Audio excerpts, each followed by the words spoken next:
Welcome to the Full Court Entertainment Podcast. I'm your host, Sheldon Moore. That's my guy, Charles Jackson. How you doing, bro? I'm doing good, bro. How you doing? I'm okay, man. Living life, man. The NFL tried to ban the tush push.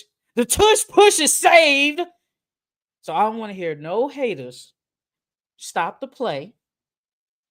Just stop it. That's all I gotta say. Oh, snap. What happened? What happened to Charles? What the hell? What I don't know what happened to, what I don't know what happened to Charles. He just left. Okay. All right. Bro, what you be doing? Nah, G, it should just crash. It says something went wrong on our end. Try again. Bro, this I is the don't know. second week in a row. Your stuff be tweaking. I don't know what the fuck happened. This this is the second week in a row. But now though, life's good. We out here chilling, man. All I'm gonna say is, man, we gonna get into the conference final stuff last. That's gonna be the last things we talk about. But all I'm gonna say is Tyrese Halliburton FC. We are fucking up right now. I don't want to hear nothing from you haters. That's all I'm gonna say, and I'm gonna wait till later on in the conference when we talk about the conference finals. That's all I'm gonna say. We up. We up. But let's get into the first topic of the day. The second round just ended this past Sunday. So we want to give people who was great in the second round their recognition. So who do you think who do you think performed well in the second round of the playoffs this year? Look, first and foremost, we got to start with Aaron Gordon. That boy, Aaron Gordon, he went into the offseason, fixed his jump shot, and that boy was playing amazing the entire playoff run. So yeah, I got to get Aaron Gordon some props. I He want to give played, he Aaron played Gordon, really good. and he went out there on a messed up hamstring. hmm I give him his props on that because you could tell he couldn't move. But I give him his credit. He trying to fight. He trying to fight for your team, man. And he was a dog, bro. He was really good like this playoffs against the Clippers and against the OKC Thunder. Like he was good. He was the first player I named on here. I mean, he gave you 13-9 in the second round. He shot 44% from three. Aaron Gordon was like he was really good in that series against OKC Thunder. Another guy I want to give credit to. I want to give credit to him. I thought Miles Turner played good. Even though it was only 5 games, I thought he played good. He gave you 16-7 with almost basically three blocks, shot 50% from the field, 56% from three. I thought Miles Turner played great, man. He was shooting the lights out of the ball, man. The Jared Allen couldn't really guard him. Like he was really an X factor for the Pacers in that series against Cavs. So I want to give Miles Turner some love. Alex Caruso. Even though his offensive numbers wasn't great, it was his defense. Him dodging every pick from Jokic and him even guarding Jokic, guarding players that's bigger than him just is a testament to his defense and how great he is and the reason why they picked him up. Did you like that they put Alex Caruso on Jokic and he might be the Jokic stopper? First, no one's the Hey, Jokic stopper, hey, but he was I doing a was good job surprised. against him in game 7. He was doing a good I job was against him. I was really surprised that they was switching him on Jokic throughout the series. I was surprised about it just because the size difference, the height and the weight difference. But Alex Caruso held his own. He held his own. He did a really good job. He did a better job than Hartenstein and Chet. He's the best perimeter defender in the league. He is. He's the best. I don't think there's no one like. There's a lot of good ones, obviously, but he damn near might clear some of these perimeter defenders in the league. Like he's just really good, bro. I'm giving him credit, and he actually went on my list. I actually didn't name him, but that was actually a good person to name.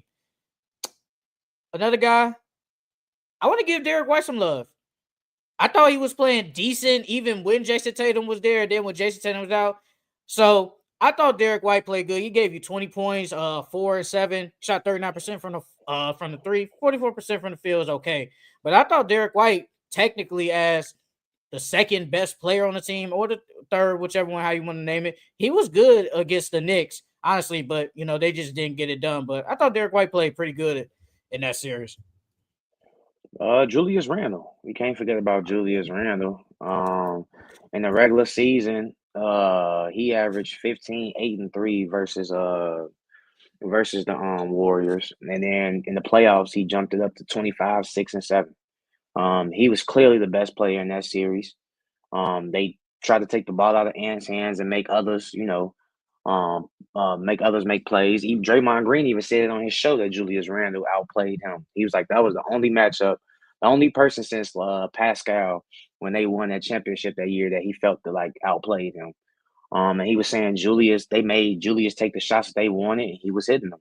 So if Julius Randle didn't play like how he played in that second round, they wouldn't have won that series. So you gotta give props to Julius Randle. So you telling me so at 20, so since what, 2013, 14, something around there, Draymond Green has outplayed every person that has guarded him in the playoffs. That's what he said. Besides two guys. That's what he said. He said he felt like I'm the only two guys that outplayed him. Hey, man. I ain't gonna say it's cap. It damn near might sound cap. I'm not gonna lie. Like, I can't believe that, bro. I can't believe that. I'm not gonna lie. But hey, Draymond, that's something. Donovan Mitchell. He averaged 34 points, 6 assists, and 4 rebounds. I mean, no, he averaged 6 boards and 4 assists. And he almost averaged 2 steals. He was the best player. He was technically the healthiest player in that series. Everybody else was damn near hurt. But Donovan Mitchell, I said it like when we did our little hot take thing. I was like, he gonna lead the playoffs in scoring. He probably will. I will have to go back and look, but I was like, he gonna lead the playoffs in scoring because they needed him to do that, and they did need him against that. They needed his scoring against the Pacers, and he was amazing. He dropped a couple of 40-point games, a 30-point game. It just wasn't enough to beat the Pacers, but Donovan Mitchell was really good against the Pacers. They just lost.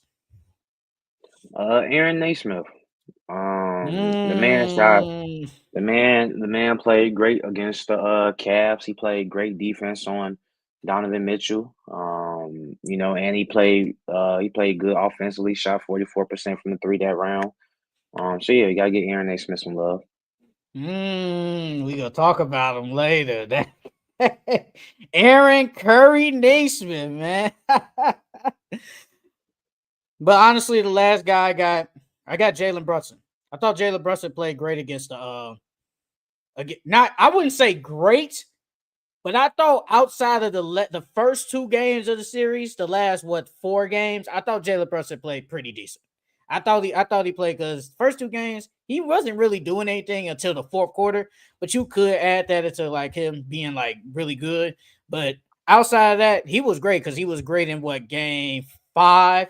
No, that was game 4. He was great in game 4, and he was really good in game 6 in the closeout game. So I thought Jalen Brunson played pretty good against the Celtics, and that's why they're in the conference finals right now. I got 2 more names. Josh Hart. Josh Hart. I thought Josh Hart played. He was the most consistent player for the Knicks in that entire series. He did everything from rebounding to scoring to defense to passing the ball. He did a little bit of everything. So I gotta get some love to Josh Hart. And then your boy Andrew Nembhard. He played amazing in that Cavs series. Nobody could stop him. He shot 50% from 3 that series. It was like he couldn't be guarded out there. Every pick and roll that Jared Allen or Mobley or whoever got switched onto him, he scored. So he played really well for them that series. Off the top of your head, do you have somebody that played bad? There is one guy we can both say who played pretty bad. Jimmy. Yep, Jimmy freaking Butler, bro. I mean, let's just be honest. I mean, we talked about it last week. Like, we get it. You might not be the same as you was in 2020, and then what was that, 23, when you was carrying the heat and stuff like that. But I just felt like you really wasn't even somewhere close to that. And yes, he did get hurt, and if you want to say the pelvic injury, fine, whatever. but I still believe you could give me more than nine shot attempts. I still believe that, bro. And I feel like Airpods and Kaminga, yes, they're good young players, but at the end of the day, those guys shouldn't be shooting more shots than you. Like Yeah. that shouldn't happen. And I just felt like he didn't play good against the Timberwolves. I don't want to say he damn near said forget it and gave up, but sometimes it looked like it. Yeah, D Wade on his little podcast, he was shocked that Jimmy played like that. He was like, but we've seen this before. He said he's seen it in Miami, he's seen it in Chicago. At the end of Chicago, like Jimmy just like he gave up. But yeah, Jimmy, Udonis he Haslam did said on that. somewhat the same thing like that too. He didn't say that, but he basically said like Jimmy isn't like this superstar, like this guy to go out here. Like I'm gonna just say a player like a Jalen Brunson, go out here, go score, and do all that. That's not him. He's looking to pass first, get players involved and stuff like that. Like that's just not him. He doesn't go out there and look for his shot right away. And there was sometimes you probably needed to, especially with no Steph Curry, but that is a But my guy that thing is, did play bad. Oh, go ahead. my thing is, Jimmy, you've been in this predicament before. When you were in the bubble and they needed you to be Jesus Jimmy, you did that. So that's exactly what the Warriors need. So it's not like Jimmy hasn't done it before. He doesn't know that he needs to do it because that Miami Heat team, well, the scores that they have for real, besides what Tyler Hero, but he didn't really play that well in the bubble. Bam didn't really play that well. So it's Damn, was like, hurt. Now Tyler so Hero it's was like, good. He was good in the bubble. Tyler Hero was decent. Bam didn't play. Gordon Dragic didn't play. Or I think one of them came back. One of them came back in the Dragic came back. finals. Okay. Dragic. So, he had no choice. Like there was literally nobody else on that team. And then especially the team at 23, where literally no one else like is out here dropping like give you another consistent 20 something like. But you had Max Strus, he was unconscious. Duncan Robinson, Gabe Vincent, Bam was there, obviously. Who else was there? Jesus Christ, who else was on that team? Because wasn't Tyler was hurt that series, Yeah, wasn't he missed the whole playoffs. He missed the whole he? playoffs. Yeah. Damn, who else was on the team? Damn, that But team's but trash. but Jimmy's been through it before, so he know what he needed to do, and it was just like he gave up. It was just like it felt like even if I did do all that stuff that I did in the past, we still wasn't gonna win. So what's the point? We can go home early, get some rest, everybody heal up, and come back and try again next year. And they paid him $60 million to basically shoot 9 attempts in basically an elimination game. I feel like that's very unacceptable. That shouldn't happen, bro. We paid you too much. Like, I get it. We paid you to be the second option. And yes, Steph Curry is the first option. But stuff happens. Injury happens. Next man up, brother. Next man up. Because I feel like Kaminga was saying, all right, I got you. And I felt like he played good. I feel And like then you look, just if they would have won, Steph was talking about playing the next game. So it could have been a different series after that. It could have. It could have been a different series. Shea is not my MVP. Shea is not my MVP. Shea is not my MVP. Shea is not my MVP. We gonna talk about that later. We're gonna talk about that later. But let's get to the next thing. So, this past week I've been seeing a lot of trades on the internet, and I've gone to see like, okay, is this trade good? And I was like, I want to talk to my co-host about like, he's another basketball god analyst. So I want to ask him, are these trades good? And I've been had this trade in my freaking photos for a long time. And all these trades are good. So none of these trades you be seeing, like, they fail. And I'll be like, okay, I want to see if they actually work. So these trades actually do work. So the first trade I got for you, and I know I don't know if you've been seeing on not rumors, but people talk about, oh, you might, if the Celtics, they might have to trade Jaylen Brown. So it's a trade with the Celtics and the Pistons. Mm-hmm. All right, so listen to me. The Pistons get Jaylen Brown. And remember, we talked about remember we was talking about like the Pistons get a Jaylen Brown type player, probably like a couple of months ago. We talked about that. So the Pistons get Jaylen Brown. The Celtics get Jalen Duren, Tobias Harris, Isaiah Stewart, a 2029 first round pick, and a 2031 first round pick. But mind you, I know you said no, but the thing is, Jalen Duren, I think he's on the last year of his deal, and maybe the Pistons don't think he's worth signing an extension to. Now, that's just the Pistons. Now, I don't know about you, but just the Pistons in general might think, oh, he's not worth signing an extension for. He's had kind of down years. He's been good his rookie year, but had down years. But what do you think of that trade? No, I don't like it. I don't like it at all. For You got neither to keep side or Jalen just Durant. who? I don't like them sending Jalen Durant. I think they need to keep Jalen Durant. Jalen Durant is a very good young up and coming big. He played great in the playoffs against the Knicks. Um, and even though he gets in foul trouble a little bit, but that can be cleaned up. But other than that, he's a great big. He's great defensively. He rebounds. He's strong. He's a lob threat. He can shoot the jump shot a little bit. He needs to work on it more, but he can shoot a little bit. I wouldn't trade him at all. That's a cornerstone piece that you don't trade. My thing is, why are we giving our two best bigs away? Like, who? Like, I know you was talking about Paul Reed, but it's like, what is Paul Reed? Like, he can't be my No, starter. Paul He Reed can be not my. it, bro. Bro, Paul Reed's not it. He played So, good one good game. like, if you're trying to get under the salary, I get it. I understand it, but you get Tobias. Now, mind you, this trade was before Jason Tatum even tore his Achilles. So now that Jason Tatum tore the Achilles, and then we're just going into, say, 2026, 27 year. So you roll out there with, say, Jason Tatum, Jalen Durant, maybe you resign Tobias and some other people. I don't like that. And Derek White, my bad. I don't like Derek White. I'm not messing with it, but this was an early trade. Now, I do got this one. Now, this one is recent. I ain't gonna lie, this is low-key a finesse, but you could be the judge of this. So it's a 3-team trade. The Celtics get Devin Vassell, Harrison Barnes, the first round pick by the Hawks, which is number 14, a 2027 first round pick. The Suns get Jaylen Brown, and the Spurs get Kevin Durant.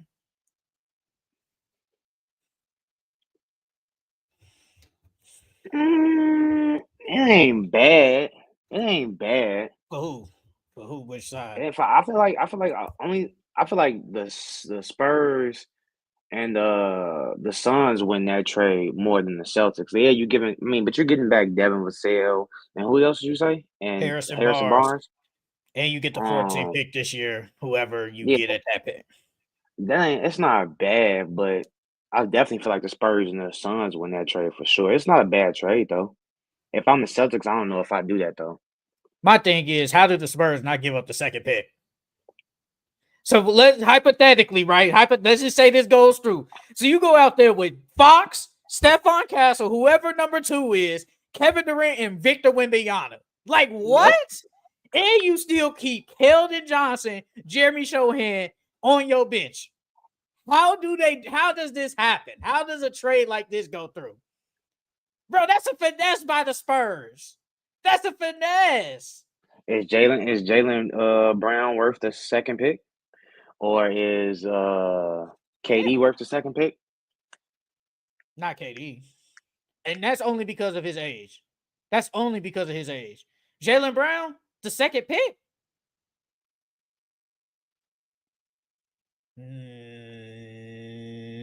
No. So you think the second pick in this draft will be better than Jalen Brunson? I mean, not Jalen Brunson, Jaylen Brown years down the line. Okay, well, we're thinking of Dylan Harper. I think he could probably be close. I mean, Jaylen Brown is a good player. He's a really good player, but it's like, have we reached the peak of Jaylen Brown? Has he reached his peak? I don't think he has. Good and all, but what the hell is good? What the hell is good Jaylen Brown do on the Suns? Man, he gonna be the second option still. It's still gonna be Booker and freaking Bill on that. Well, actually, yeah, he still they still have them 3. I don't know what the hell he gonna do. Like, I mean, you get a younger player, that's it. But I mean, I don't know, like the Suns, like I don't know what we look at them like. What do we, you basically just switching out Kevin Durant for Jaylen Brown. Mm-hmm. Technically downgraded to an extent. You're technically downgrading. So I mean, Jaylen Brown is Jaylen Brown. Okay, do you think Dylan Harper could get to where Jaylen Brown is? Or close, at least close? I think he can get close, if not the same level. I don't think he could be better than him. But granted, I haven't seen him in the NBA yet, so I don't know. But if we just going based off potential, I think he can be at least as good as him. Yeah. I was just trying to figure out how the Spurs how they don't even attempt to trade the second pick, but still get Kevin Durant. Bro, if that happens, I'm going right on that train with you early in December. Spurs going, that's the championship team right then and there, bro. Because they ain't no way, bro. If they lose with that team, bro, or at least make it to the conference finals, disappointment automatically. Disappointment. There's no way y'all should lose with that team. Kevin Durant, Victor, De'Aaron Fox, Stephon, and potentially Dylan Harper, and you still got some young guys on the bench. No way, bro. Y'all damn near what?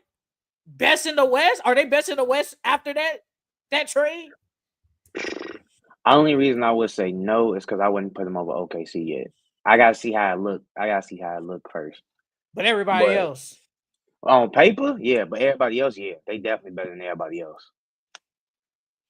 So we got what? Lakers, Nuggets, Rockets. Timberwolves, Warriors. Oh, they better than them. They better than them.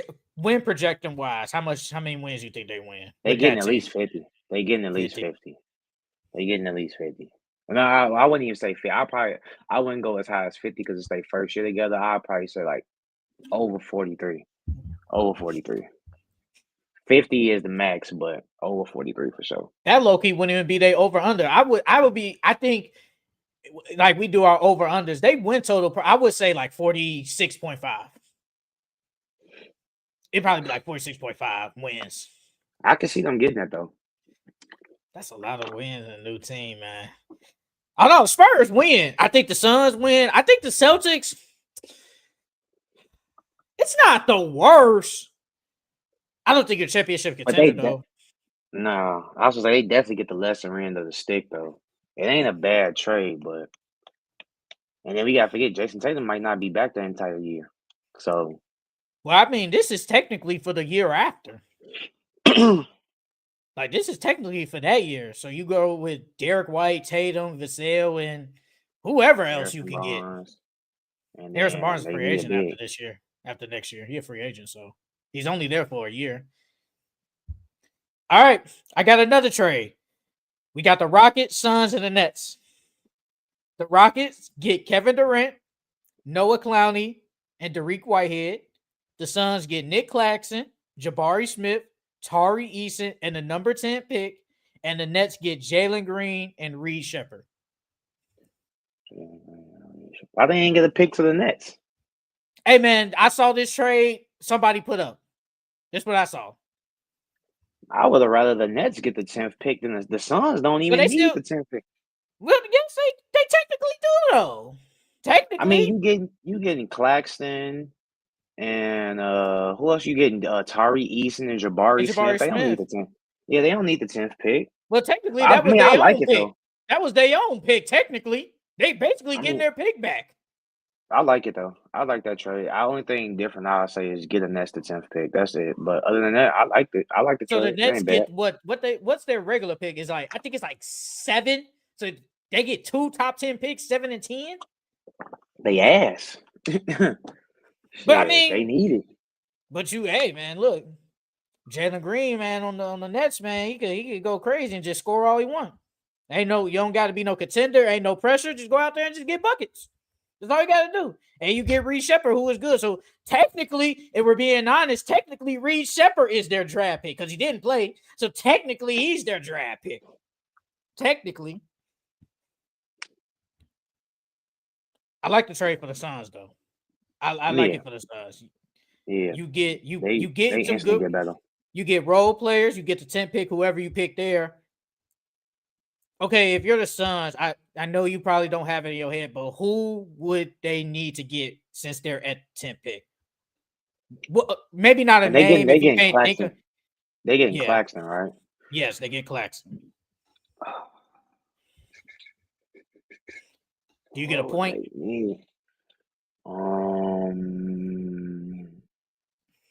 Nah, I wouldn't get nah, because they still got Tyrus. Nah, he a free agent after No, he's this free year. agent.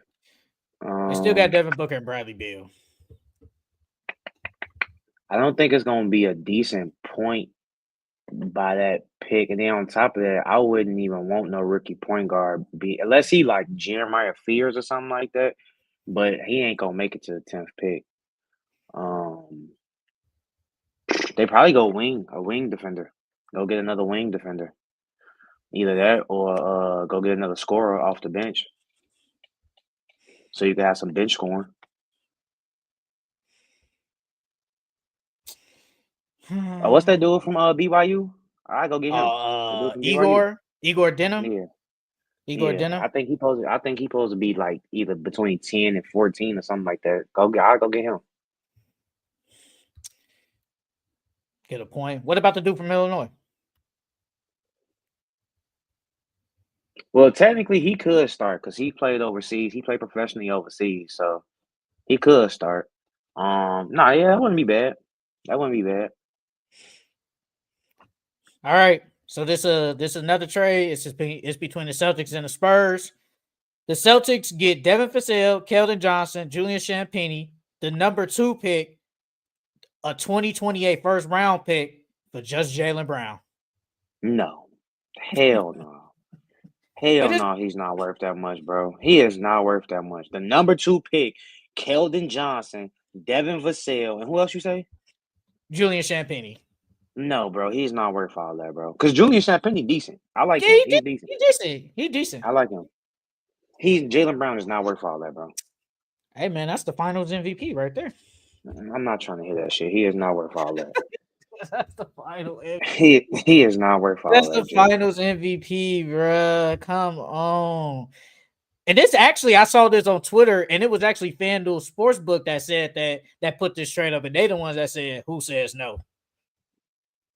Like, so I mean, From the Spurs, I'm saying no. If I'm the Spurs, I wouldn't do it. I'm not doing that shit. That's too much. That's so we too much. De'Aaron Fox, Stephon, Jalen, and Wemby. What's the ceiling with that team? First round exit, maybe second round. Yeah, first. I was gonna at least say maybe second. I was gonna say second. I was gonna say second at least. All right, I got they gave another up a lot of depth. They gave up a lot of depth. Keldon is Keldon, Julian Champagnie. I like him. And you still got Julian. I mean, Jeremy Shohan, my bad. Jeremy Shohan. Yeah. Nah. All right, so this another trade. I know you saw that video with when Lonzo when he said that he could see LaMelo on the Clippers. You saw that? All right. So yeah, I seen that. I got 2 trades dealing with that, man. So I saw this on the internet. So the Clippers get LaMelo. The Hornets get Norman Powell, Cam Christie, the first round pick this year from the Thunder, 30, and a 2025 second round pick.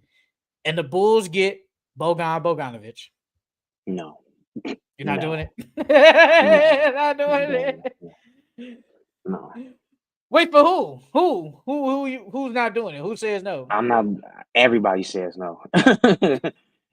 The Hornets not really getting no value back from LaMelo, and then the Clippers in a first and a second round pick. That's worth LaMelo. Well, depends. LaMelo stay hurt. He stayed hurt. Norman Powell's in his, but LaMelo still got years ahead of him. Norman Powell probably got a couple of years left, like 3, 4, maybe 5 years left. And then you getting Bogdanovich? No, the bro. Bulls. The Bulls get bro. Why the Bulls get the short end of the stick? No, bro. It's the Bulls. No, I'm not doing that. I ain't gonna lie, I ain't doing that shit either. I ain't doing that shit either. I'm not doing that shit. I'll block the GM if he send me that shit. All right, so this trade is long as hell, and I went and I did it on Fanspo, and I was like, can this trade actually work?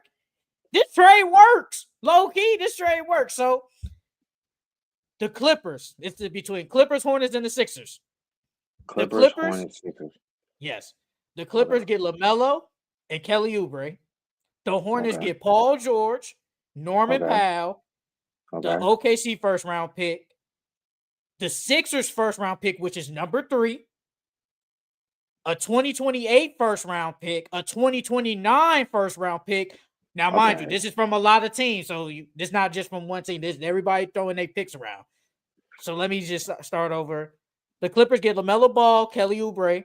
The Hornets get Paul George, Norman Powell, a 2025 first round pick from the Thunder, a 2025 first round pick from the Sixers, which is number 3, a 2028 first round pick, a 29 first round pick, a 2030 first round pick from the Sixers, a 2030 first round pick from the Clippers, and a 2031 first round pick from the Clippers. And the Sixers get Miles Bridges, Bogdanovich, Derrick Jones Jr., Mark Williams, and the Hornets first round pick, which is number 4 this year. Wait, say the last part again. They get Miles Bridges. Who else? Bogdanovich, Derrick Jones Jr., Mark Williams, and the Hornets first round pick, number 4. The 76ers get that, you said? Yes, the Sixers get that. But they already got Embiid. But okay. Yeah, I mean, he ain't never there. I mean, so yeah, but Mark Williams ain't never there either. Mark Williams ain't never there either. But he is a younger player. It's not bad. It's not bad. I definitely like the first two for sure.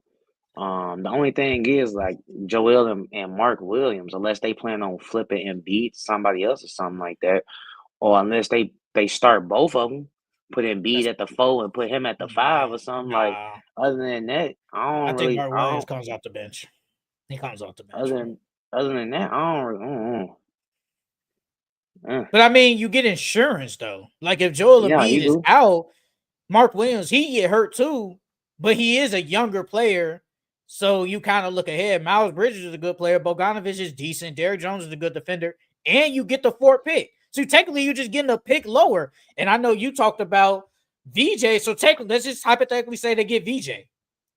So we're just adding VJ in there for the Sixers. They still don't move. They don't move the needle for them.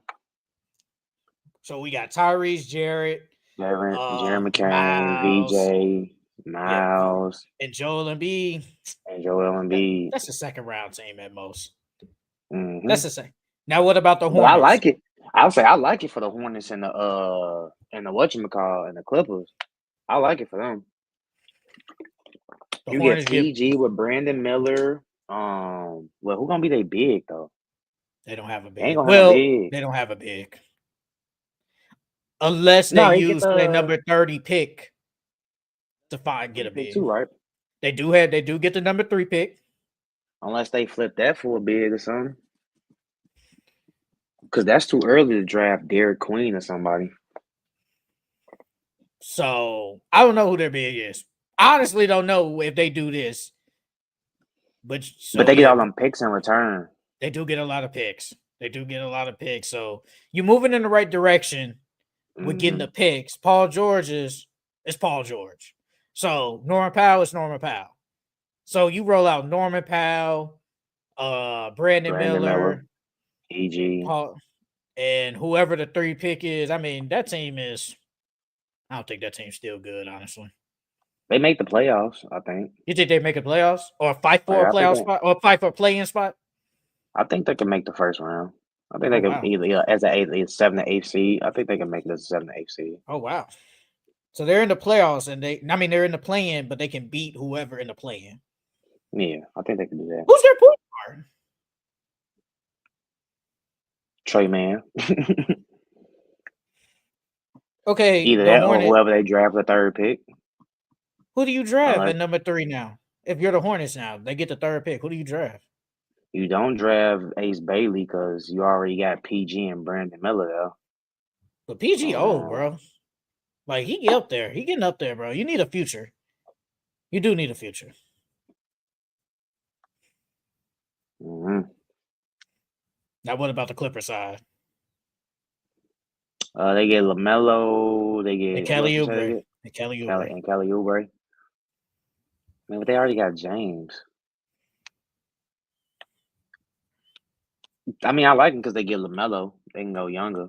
And then Kelly Oubre, that's a nice pickup for them as well. Because it'd be what? LaMelo, James, Kelly, Kawhi, Kawhi. and Zubac. It's not bad. It's not bad. I don't know how LaMelo and James Harden fit. I think LaMelo, I think he can play out ball, but he's Oh been no, he having. for sure can. I mean, you remember what Lonzo was said? Well, I don't know if you know. Lonzo said that LaMelo is a scorer. LaMelo even came out and said it himself on the little show that they had. Oh He was like, yeah, "Man, I'm a scorer." He was like, "I'm not a passer. I'm a scorer." So James, and then he gives James want to play point anyways. All he want to do is pass and shit. So and LaMelo ain't scared to take no big shots in the closeout games. He ain't scared to go 2 for 30. So you ain't gotta worry about James not showing up because you got LaMelo and Kawhi now. can LaMelo stay healthy though? That's the question. Can he stay healthy? That's the big You gotta question, pray on it. bro. Bro, we've been praying for the last like 3 years. Like, he can't stay healthy, bro. And it's the same injury. It's the ankle. You watched him longer than me. Did he have these many ankle problems like in high school? Like, did he have these? So when the hell did this happen? When did this happen? Just happened I in the think league once he randomly? I think once he started playing overseas, So he had ankle injuries and then overseas. when he was with the JBL, Yes. that's when it started. When he was with the JBL and stuff, and then when he went overseas. Well, I think it's when it happened I think he had an ankle injury when he went overseas. And then I know he had one when he was in the JBL. I mean, the trades aren't bad. I like it. I like the Sixers. I like it. I don't think they're a contender, but I like it.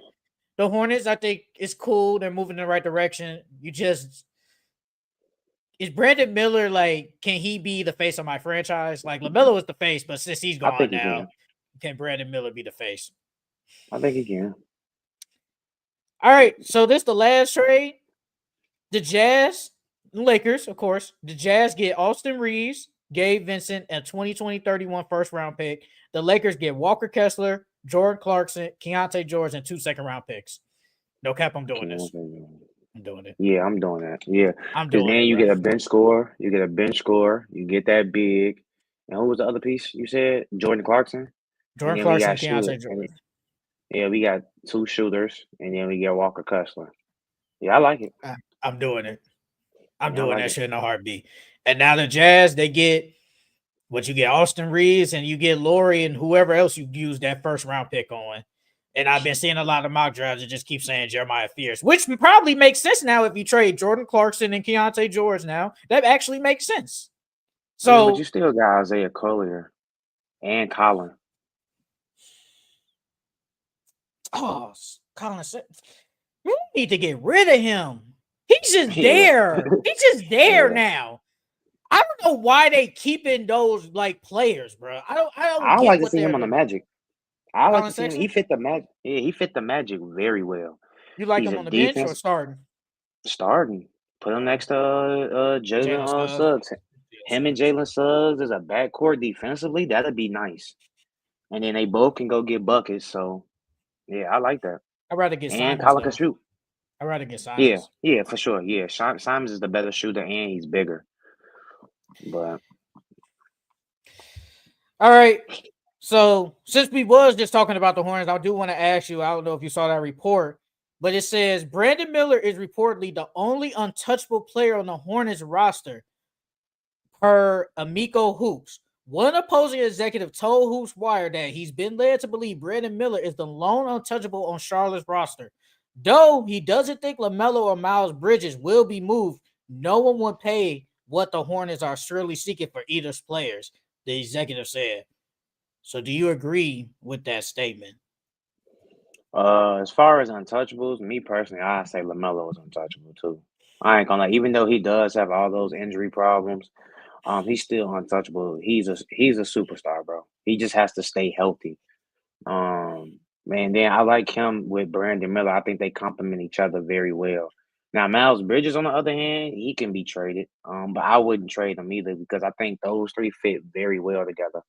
Um, but I do agree. I don't think anybody's going to pay the price that they want for them because Lamelo's always injured. So you're not gonna pay high market price for Lamelo when every year he's not playing more than 40 games. So, which is crazy. but yeah, I still think LaMelo is untouchable. I'm not gonna lie. I think he's still untouchable. I think he's only untouchable for the right price. It gotta be an out of this world price because even though he gets hurt, we see the talent. Like we see the talent. We see, like, I'm not gonna say face of the league, but he does have that face of a league type of game where people will tune in. So it's not the worst thing. Like, if you do trade up, it just got to be the right players. And the thing is, it's like people keep, like, I mean, Lonzo brought it up. Like, why are you? First of all, why are you bringing that up randomly? That you want to see him in the LA with the Clippers? That's not a coincidence that you brought that up. And people have been saying, does he even want to be in Charlotte? Now, I remember in his press conference, I think when he signed the deal, whatever, or I think it was just a exit interview. He did say I think it was his exit interview. He did say he wants to stay here. He wants to make it work here. I remember him saying that. But how true is that, though? Like, you could have just said the right things, but how true is that? So, and you from California, obviously, so it's like, of course, you want to see him with the Lakers or the Clippers, but it's like, Charlotte is a small market. No one's going to go there. You guys don't really have buzz outside of you. So how better can you guys get? And you guys are always at the end of the short leash. Like, y'all can never just get that high pick to make yourselves really better. Like, you got Brandon Miller with the second. And then But LaMelo. yeah, Them but the only two big pick. What was Mark Williams? Was he top 10? was he top 10? He had to be top 10. He had to be, bro. Yeah, I think he was. Let me see. I think he was top 10. But I feel like, okay, once you're done with that, I'll ask you a question. I don't even say his pick on. Oh no, 15. He was 15. Damn near top 10. Okay, LaMelo, he can be a franchise changing player. He just can't stay on the court. Brandon Miller, I think he's a good player, but can he be a franchise changing type player? I mean, we only seen basically a year and a half of him, so I really don't know. But can he, though? Can he be I a was gonna franchise changing say player? I don't really know because he's had some big games so far. Like he's had a couple of big games since he's been with the Hornets, but I don't know if it's franchise changing. Like I think he can be your second best player on your team on a championship team. I think he can be that, but I don't know if he can be a franchise changer. I don't think so. I don't think so. I think I view him as like the Jalen Browns, just the second options on the championship team. So, like, obviously, they're not Steph and Clay. I'm not saying that. But Steph and Mm. Clay changed the Warriors franchise from being damn near bad to damn near great all time. And that's what I'm saying. Can LaMelo and Brandon Miller be that? Now, Cooper Flag could be just off potential and plus what everybody says.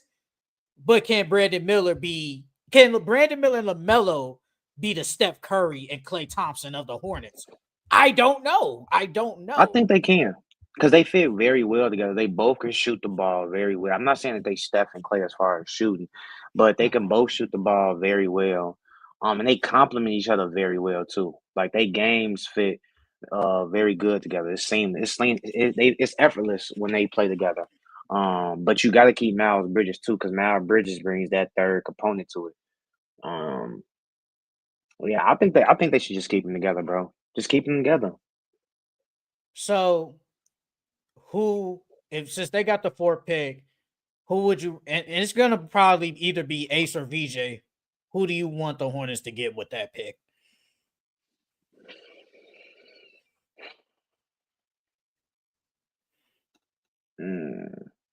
Cause they say how tall is Ace? They say Ace Bailey was 6'8" with shoes, 6'8" with shoes. and VJ was 6'6" with shoes or 6'7" with shoes.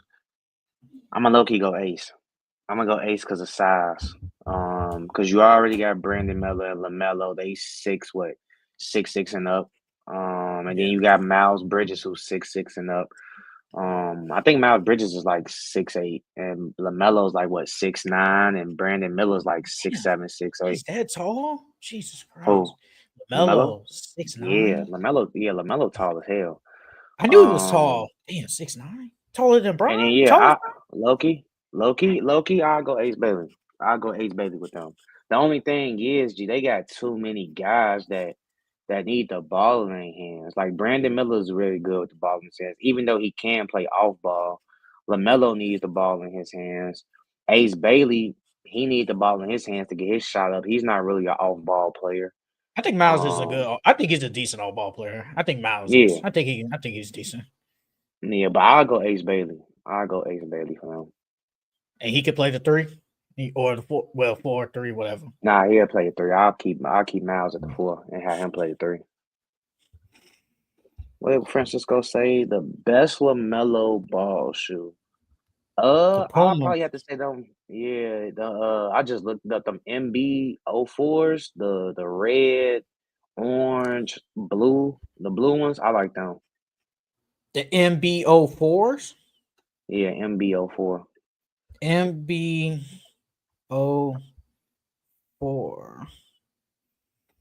I like All them. these light blue. Now All these. they like red, Oh, orange, and blue, or yellow and blue. I like them. The blue bottoms with the Yeah, red. Oh, well, these look yeah, I like like some them. fucking That look like the flamethrower of Pokemon, bro. That's what it looked like. Look like no, it looked like just like a volcano. That's what it looked like. Just looked like a volcano. These I decent like them. though. These not bad. All these shoes decent. All these Yeah, are he got some good. They good decent. shoes. Need to protect them ankles though, man. You see they low tops. And they kind of is. They kind of. They kind of not. It's crazy because he came into the season, started wearing like ankle brace and stuff like that, and they still got hurt. Somebody go draft him in fantasy though. Might be me, man. You know, man. Still a good player in fantasy. You just get hurt all the time. But this goes into another discussion of the Nuggets. Obviously, they just got eliminated in Game 7. They fall hard, but they got blown out. They got beat by 30 points in Game 7. And there was a report that came out from the same dude, Miko Hoops. He said the Denver Nuggets are reportedly hesitant to trade core members of their championship team. He says, so even Nikola Jokic as the main man, the Nuggets still need help. Sources say they're hesitant to part ways with core members of their 2023 championship team. Jamal Murray, Aaron Gordon, Michael Porter, and now Christian Braun. Obviously, Jokic isn't going anywhere. So this goes in line with what's next for the Denver Nuggets after losing in another Game 7 in the second round of the playoffs. Well, when I looked at it, I looked at their cap, and they were saying that like they close to the second apron because the second apron is like 207 mil, and they're currently at like 190. So me Yeah. personally, I would trade Michael Porter Jr. Because he's getting about 38 mil next year. I trade him. I go get Bruce Brown again because Bruce Brown was a key component for y'all team. I don't even know why y'all let him walk, but I go back and get him for the low. I go back and get him for the low because he's not gonna ask for that much money now because he ain't did nothing since he left y'all.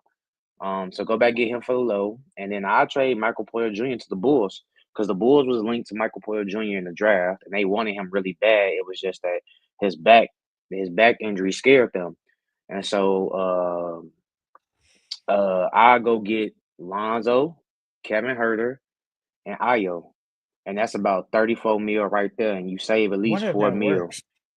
I wonder if that works. I mean, I ain't trying on No, FanSpot, I but I know. just did it off the numbers. Off the numbers wise, it's 34 mil or 38. So you save at least 4 mil. And then now you get Lonzo, who you can start next to Jamal Murray. He's a good defensive point guard. He just has to stay healthy.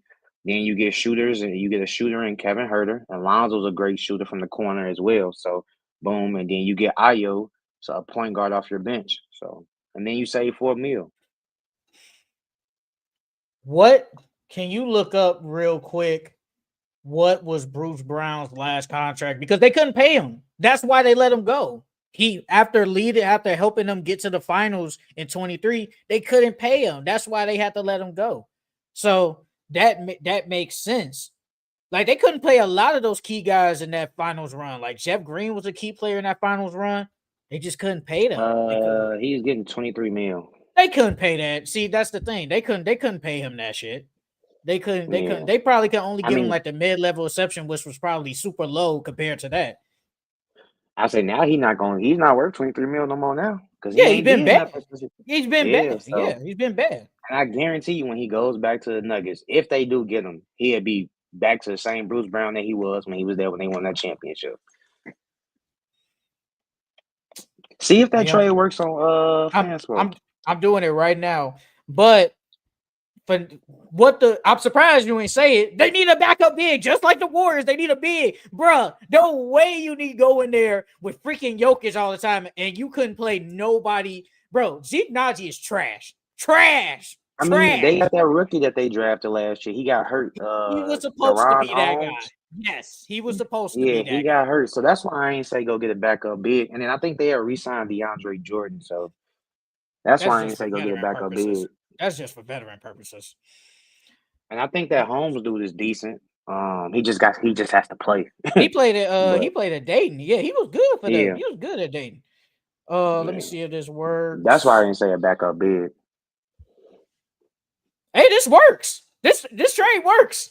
It actually works. Yeah, so I'll go do that then. I'll do that because the Bulls wanted Michael Porter Jr. anyways. And then the Bulls need to trade. They got too many guards over there anyway, so they need to trade some of them guards. And then it works out for the Nuggets. They could put Lonzo, Jamal Murray, Aaron Gordon, Christian Braun, and Jokic. That's not a bad starting five. And then on your bench, you get some good bench players. Kevin Huerter, knockdown shooter. Ayo. And then Bruce Brown. And then if Holmes is healthy to start the next season, him, Peyton Watson still. This guy good GM, y'all. He good GM, man. This trade worked. This trade really worked. But no, I think they do. They just need this is a team that needs veteran type players, like you said, a Bruce Brown. I do think a Kevin Huerter would have worked, the Ayo, because I just felt, and we talked about it even in the summer coming into the season, they had too many young guys, and I think they just never trusted them. Peyton Watson, you played him because of his defense, but Julian Strawther, he played, but his defense was bad. But I felt like they still didn't trust him. Jaden Pickett, who was good at Penn State, really didn't play him at all. They had too many young players, and I think they just needed a veteran type group to get back to where they was. Because honestly, though, you've been eliminated twice in Game 7s in back-to-back years. It's actually been really disappointing, especially when you got the best player in the world. It's been really disappointing. Now, we could honestly say, they were hurt. Jamal Murray was sick, whatever. But at the end of the day, y'all was supposed to kind of make it a little bit farther. And yes, it was against OKC. But definitely last year, y'all probably should have beaten Minnesota. They just outplayed y'all in Game 7. And Michael Porter, his time might be up, bro. His time might be up. He's getting paid too much money. I know you saw that comparison. Bro, at least for now, he's making the same much as SGA. Yep. Come on now, bro. And he is not the same player. Bro, he's nowhere near them. So you probably do got to trade him. They probably just need another role player. They probably don't need to go after, say, another type star player. So, yeah, I would actually probably do this trade. And especially, like, if it's the Bulls side, you get Michael Porter, you get Kobe White, Buzelis, Giddey. You got some young players, and you building something over there. But for the Nuggets, they need veteran players, especially right now with Jokic. Jokic is like 30 years old. He's in his prime. He's in his prime right now, so you guys have to get somebody for him. Bro, they defense a low key D. I think they'll have like a top 10. I think they'll have like a top 10, top 5 defense. Because you got Lonzo. People forget how good Lonzo is defensively. Then pairing him with Aaron Gordon and Christian Braun, that defense will be really good. And then Lonzo's an amazing passer.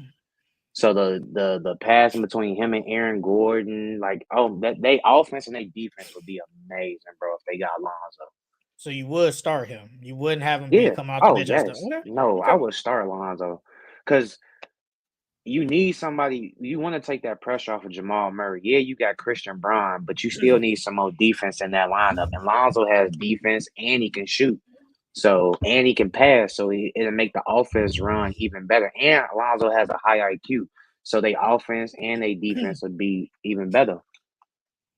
And Jamal Murray, he could play all ball, and you can have Lonzo be that point guard. But he is more. He's more of a. He kind of gets you. He's more of like a transition point guard. Like he goes out and transition, pushes, then passes. It's not like he's good. He's not like that point guard in a half court set. He can do it. I just don't think that's him.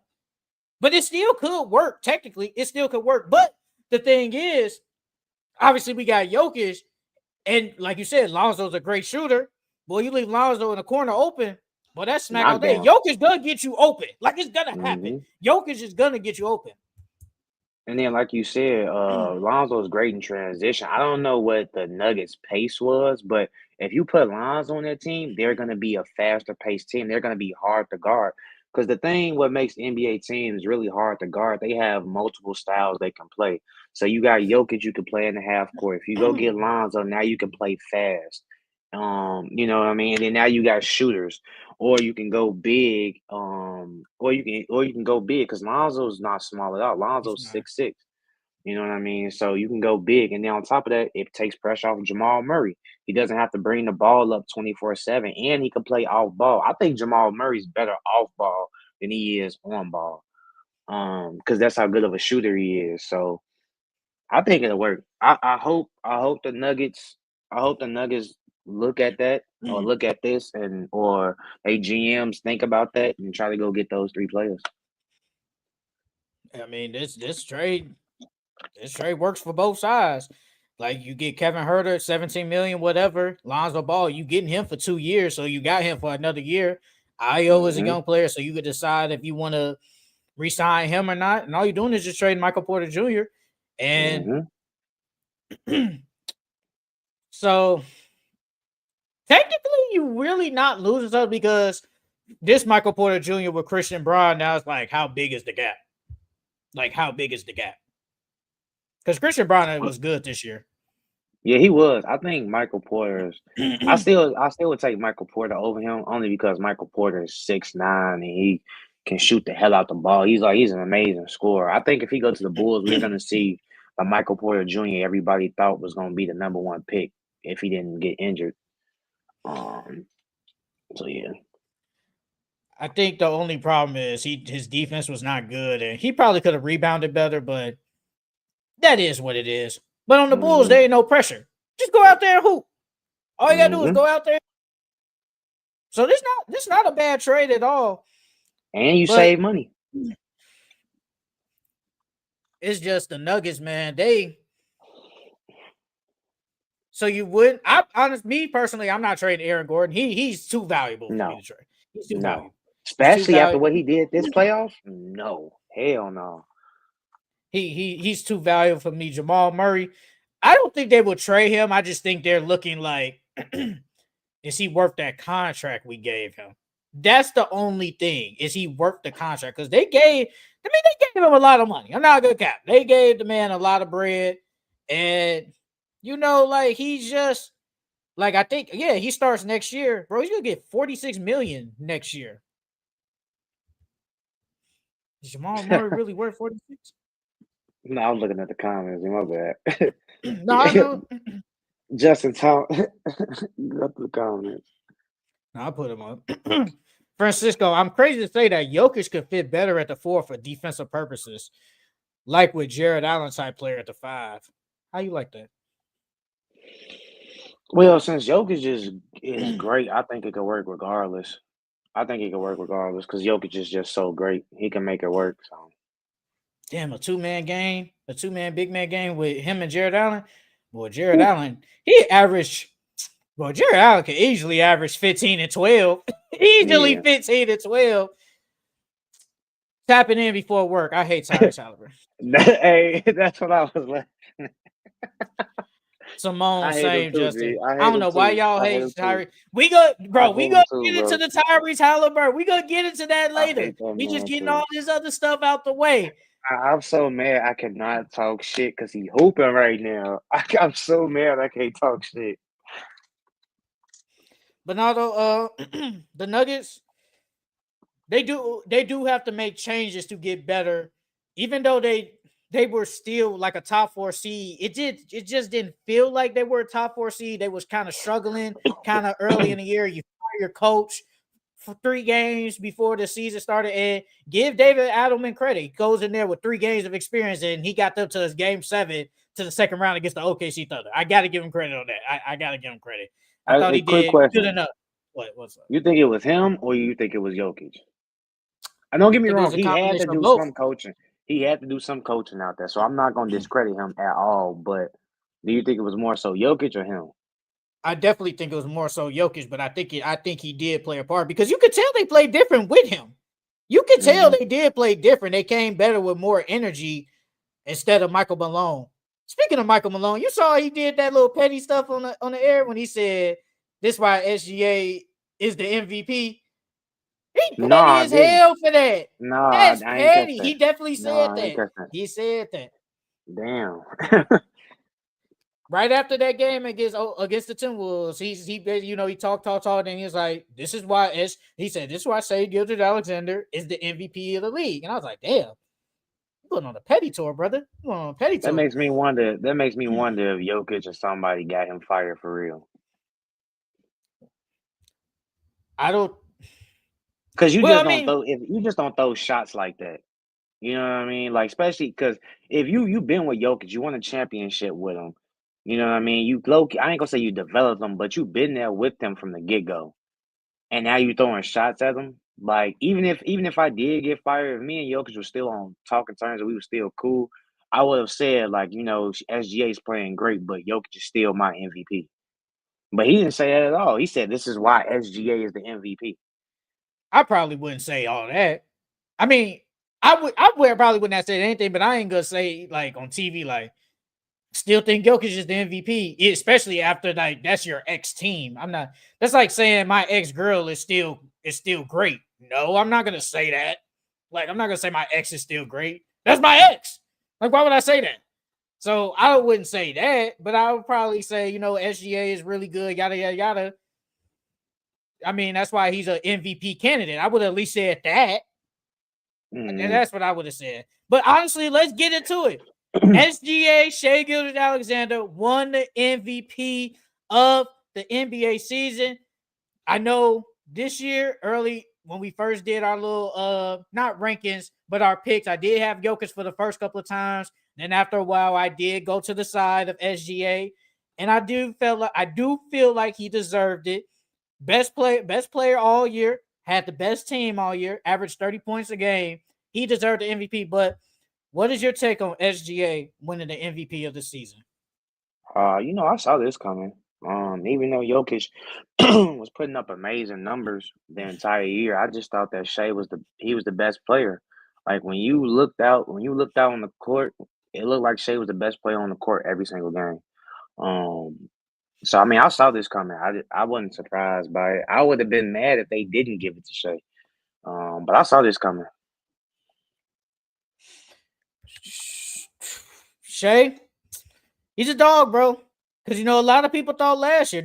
You didn't think that, but a lot of people thought he should have won it last year over Jokic. Because I think last year you thought Luka should have won. You thought Luka Yeah, should have won. But a I thought lot of my people boy thought Lucas would Shea, got and they thought Shea got robbed. But this year, he was clearly best. I'm gonna try and find that little thing about his 20 points and stuff because that's amazing. Yeah, it's over Let like me. 60 something games, G. It's It's a over lot, 60 bro. something. It's a lot. Like, Because he passed Jordan, I think. and when you in company with Jordan, you're really good, bro.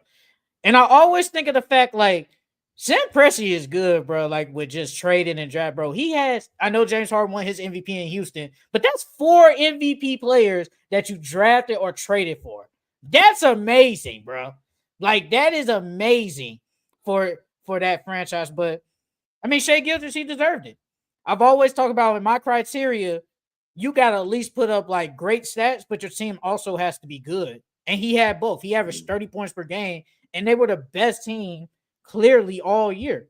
Like, no one was better than them. No one. They cleared everybody because I think when we did our over-unders, I think we both picked the under, I think, or it was close, but they flew through that. Mm-hmm. Bruh, this season. The record was 72. The record was 72. 72 20-point games in a row? Yeah. That's crazy. So you basically telling me no one can stop me? That's basically what you're telling me. Bro, that's amazing. And we gonna get into that Timberwolves stuff with all the free throw merch and stuff. But I just feel like that's just really good for him. And I think he deserved it. But some people might think Jokic deserved the MVP. And Giannis, they probably think Giannis deserved the MVP too. The only reason Giannis ain't get it because his team wasn't all that good. Yeah, that's the only reason he didn't get it. That's the only reason he didn't get it. Though. But I don't think he played better than Jokic or SGA though. Even if his team was doing good, I don't think he played better than those two. Who? Giannis? Giannis. I don't think Giannis played better than Jokic or SGA this season. It's an argument.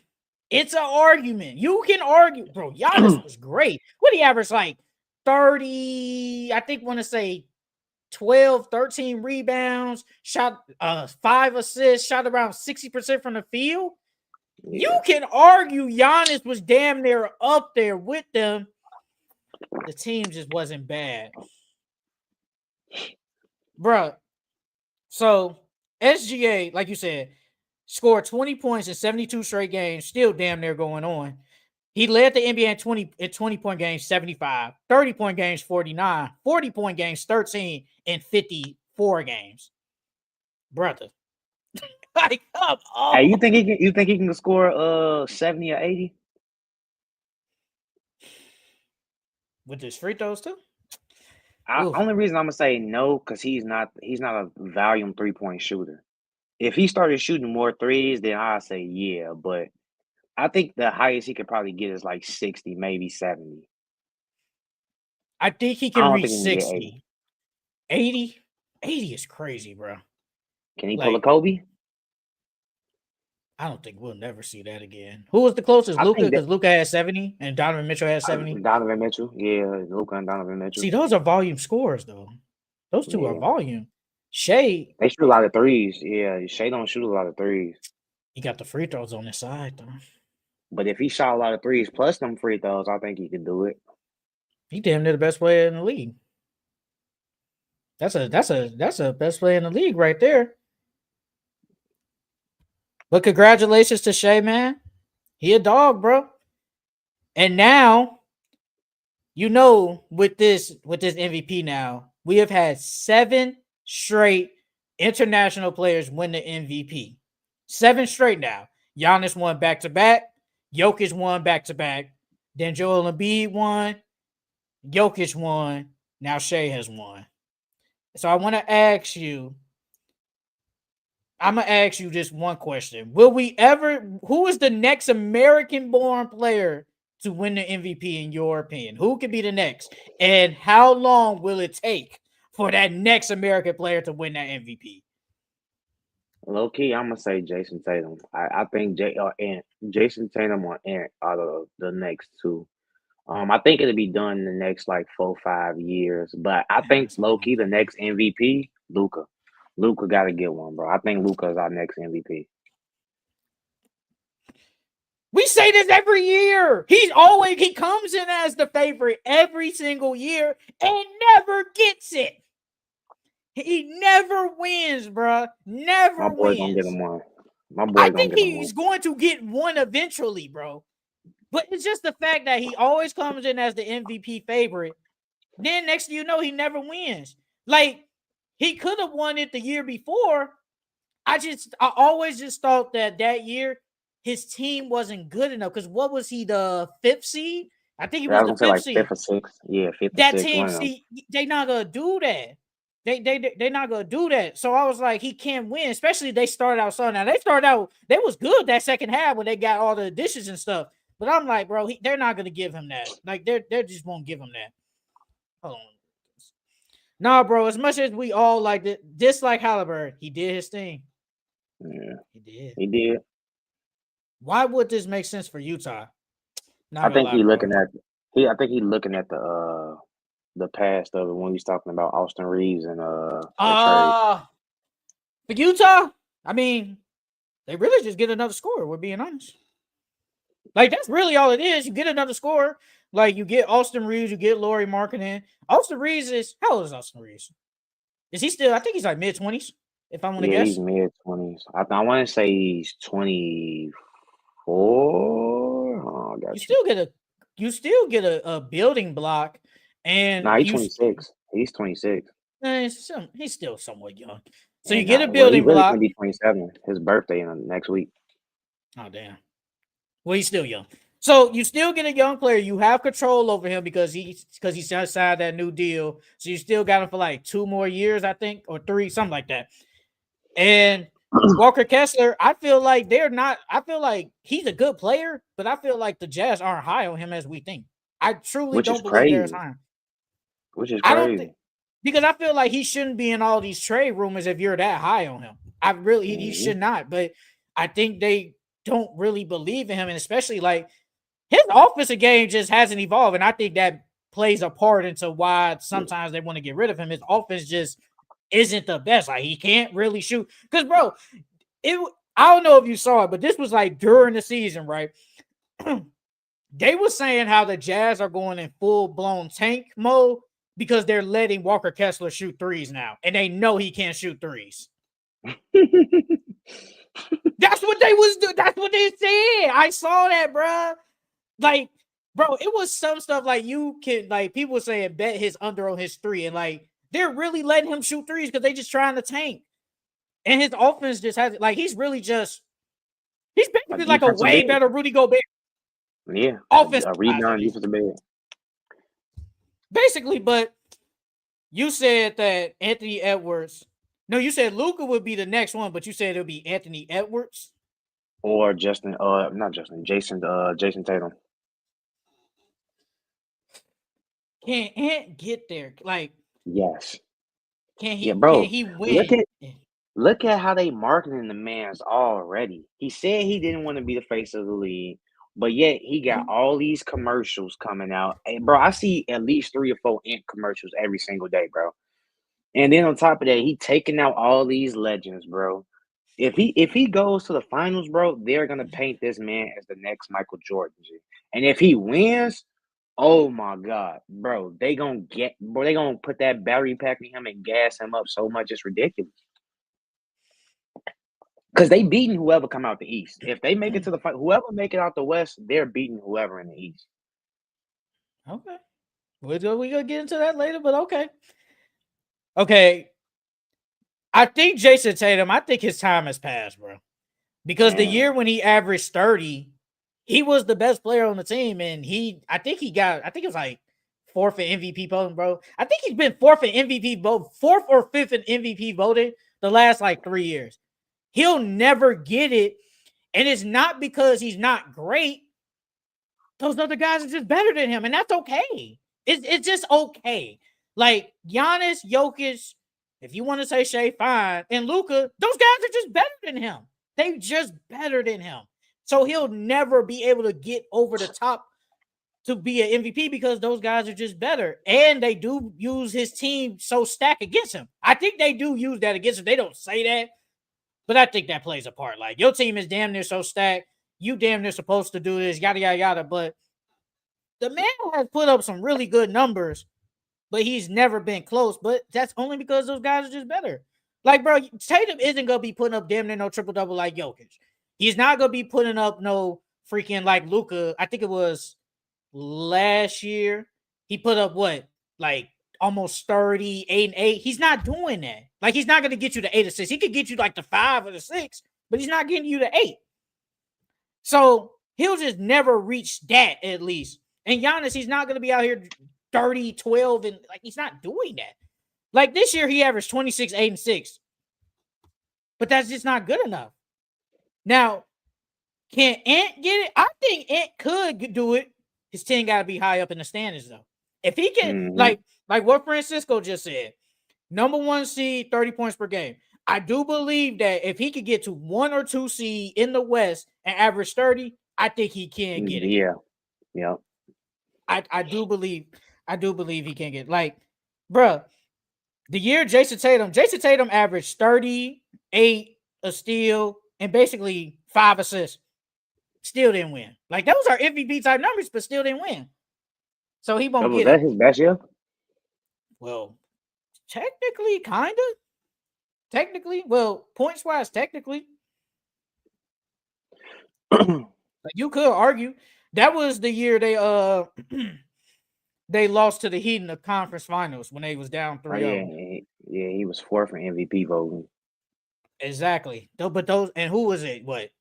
Giannis, I think, Jokic, and probably Joel. That's the year. That's the year Embiid when it was Embiid, Jokic, Giannis, and then him. Exactly. He's just not better. Especially like if Joel is actually healthy, he's not better than Joel. He's just not better than him. And that's okay. That's okay. So I think he can. I do think Anthony Edwards can. Do you think Donovan Mitchell will ever? Could he win? Nope. Damn, that was quick. No. Even if that man averaged 30 points and they still get the number 1 seed again, I still think they're not gonna give it to him. I mean, people were saying he was low-key an MVP candidate, though. I'll give you candidate. I'll give him like the same treatment as Jason Tatum, 4th or 5th in MVP voting, but nah. To actually get an MVP, nah. What about Jalen Brunson? No. Could he get he can't win it either.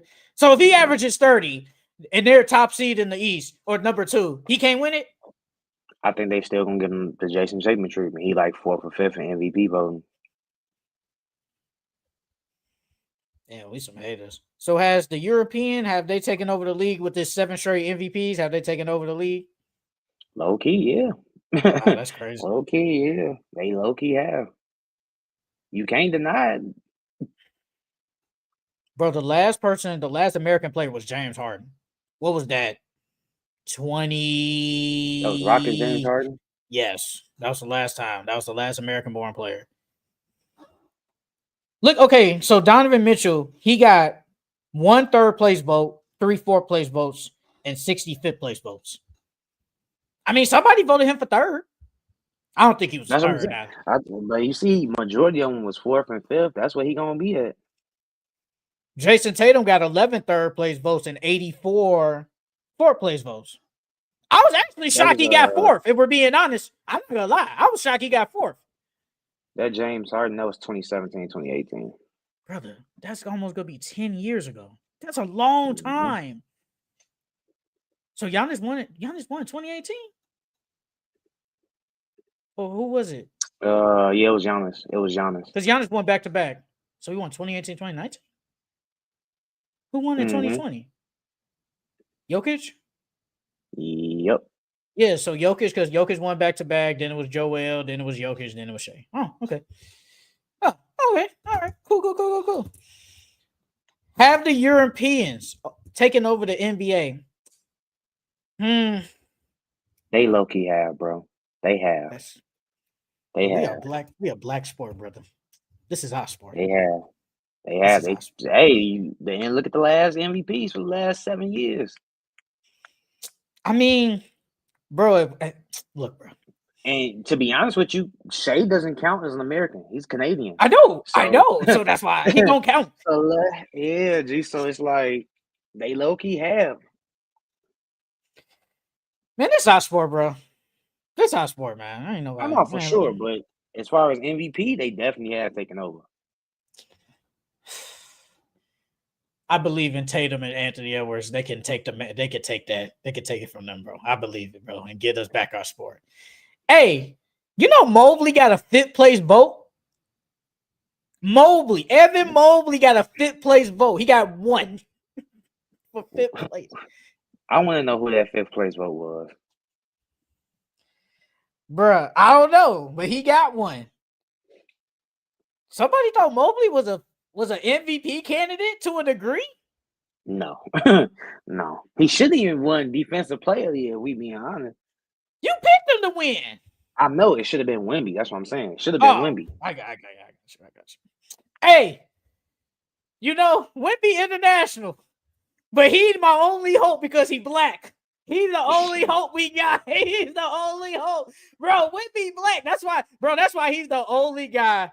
I always say, like, when they come to this face of the league stuff, he's the only guy I feel like he got a chance only because he black.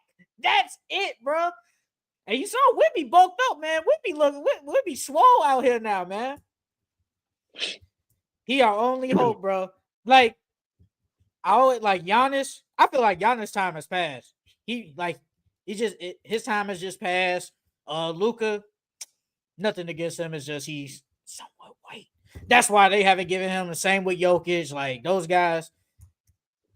Can Shea be the face? Of the league? Yeah. Nah, he too quiet. He too quiet. I mean, he's starting to speak more, but he too quiet. He doesn't talk enough. That's why I think Ant is perfect for it, bro. He talk his mess and he can back it up. This is if Jason Tatum had the same charisma as Anthony Edwards, they would have made Jason Tatum the face of the league, bro. He would have been the face of the league. It's just that Jason Tatum doesn't go out there and talk shit. If he was to talk shit like Anthony Edwards, I think they would have gave him the face of the league, bro. I think Steve Kerr probably would have played him in the Olympics, if we being honest. So if he would have just been talking, you think he would have got some take? Yeah, if he was to puff out his chest and say, "Hey, I'm that guy, I'm that dude. Y'all gotta fall in line behind me," and he proved it out there, Steve Kerr probably would have played him more. Yeah. I think Steve Kerr sometimes is just an idiot. Sometimes No, he's for very sure. smart. He's just an idiot. That's neither here or there. Jason Tatum, he's not quiet. He's just too. What's the Bro, word? he's soft spoken. He's soft spoken. He talks when he needs to. He's not gonna be just talking randomly. Like he's not gonna talk just to talk. Like with Anthony Edwards, when he be in the post game, he like, damn, I really ain't shoot. I really ain't do shit. Jason Tatum ain't saying that. Like he's just not gonna say that. But that's why we like Anthony Edwards. He's more relatable. He's just more relatable. That's all it is. And I mean, his game is more, and he's a high flyer too. Bro, Ant got the basic dunk package, but it looks amazing because he be jumping high as hell. Bro, have you noticed his dunk package is basic as hell? It's Hey, basic, bro. All he do is he go almost ahead. poked Luke Dirk ass. He almost poked his ass, but he fouled him. Now Anthony Edwards, he has a chance, bro. But it start if he got to continue this tonight though, and right after this last thing we talk about, we'll get into the conference finals and stuff. But I do want to ask you about the Angel Reese and the Caitlin Clark. Obviously, we saw the game on Saturday. Caitlin Clark did technically to them, a hard foul on Angel Reese. Angel Reese got up and she was talking about, that's a hard foul, yada, yada, yada. And some people say that wasn't a flagrant foul, but they did call it a flagrant foul. And now the rivalry has renewed. What is your take on the Angel Reese and the Caitlin Clark situation? Do you think that was a flagrant foul? Not flagrant. Was it flagrant foul? Sorry. Well, first and foremost, I don't think it's a rivalry. Mm. Because one Angel Reese team is not good enough to compete with the Fever, and it can't be a rivalry if you're getting smacked every single time. But I guess they're calling it a rivalry because of stuff that he had in college, but I don't really think it's a rivalry for real, for real. I don't think it was a flagrant foul. I think it was just a hard foul. I think Angel Reese flopped a little bit, and that's what made them call it a flagrant foul. And then I don't know why she got up like that, like she was trying to fight her or something like that, bro. It was just a hard foul. I would have understood if she would have like hit her in the head or the neck or like something like that, I would have understood. But she didn't do that at all. She swiped for the ball and she grabbed both arms. To me, it didn't even look like she pushed it. It looked like Angel Reese just flopped down to seal the foul. That's what it looked like to me. But I don't think it was no flagrant.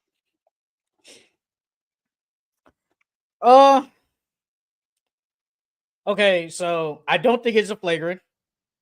I don't think it was that hard of a foul. That's just my opinion. I don't think it was that hard of a foul. And I do think it is a rivalry only because the media and WNBA are making it a rivalry. They know these two had bad blood in college. They faced off in the national championship. Angel Reese and that team won. She did the John Cena. She did the John Cena, and she did the ring. She did the ring to her. Mm-hmm. She did that.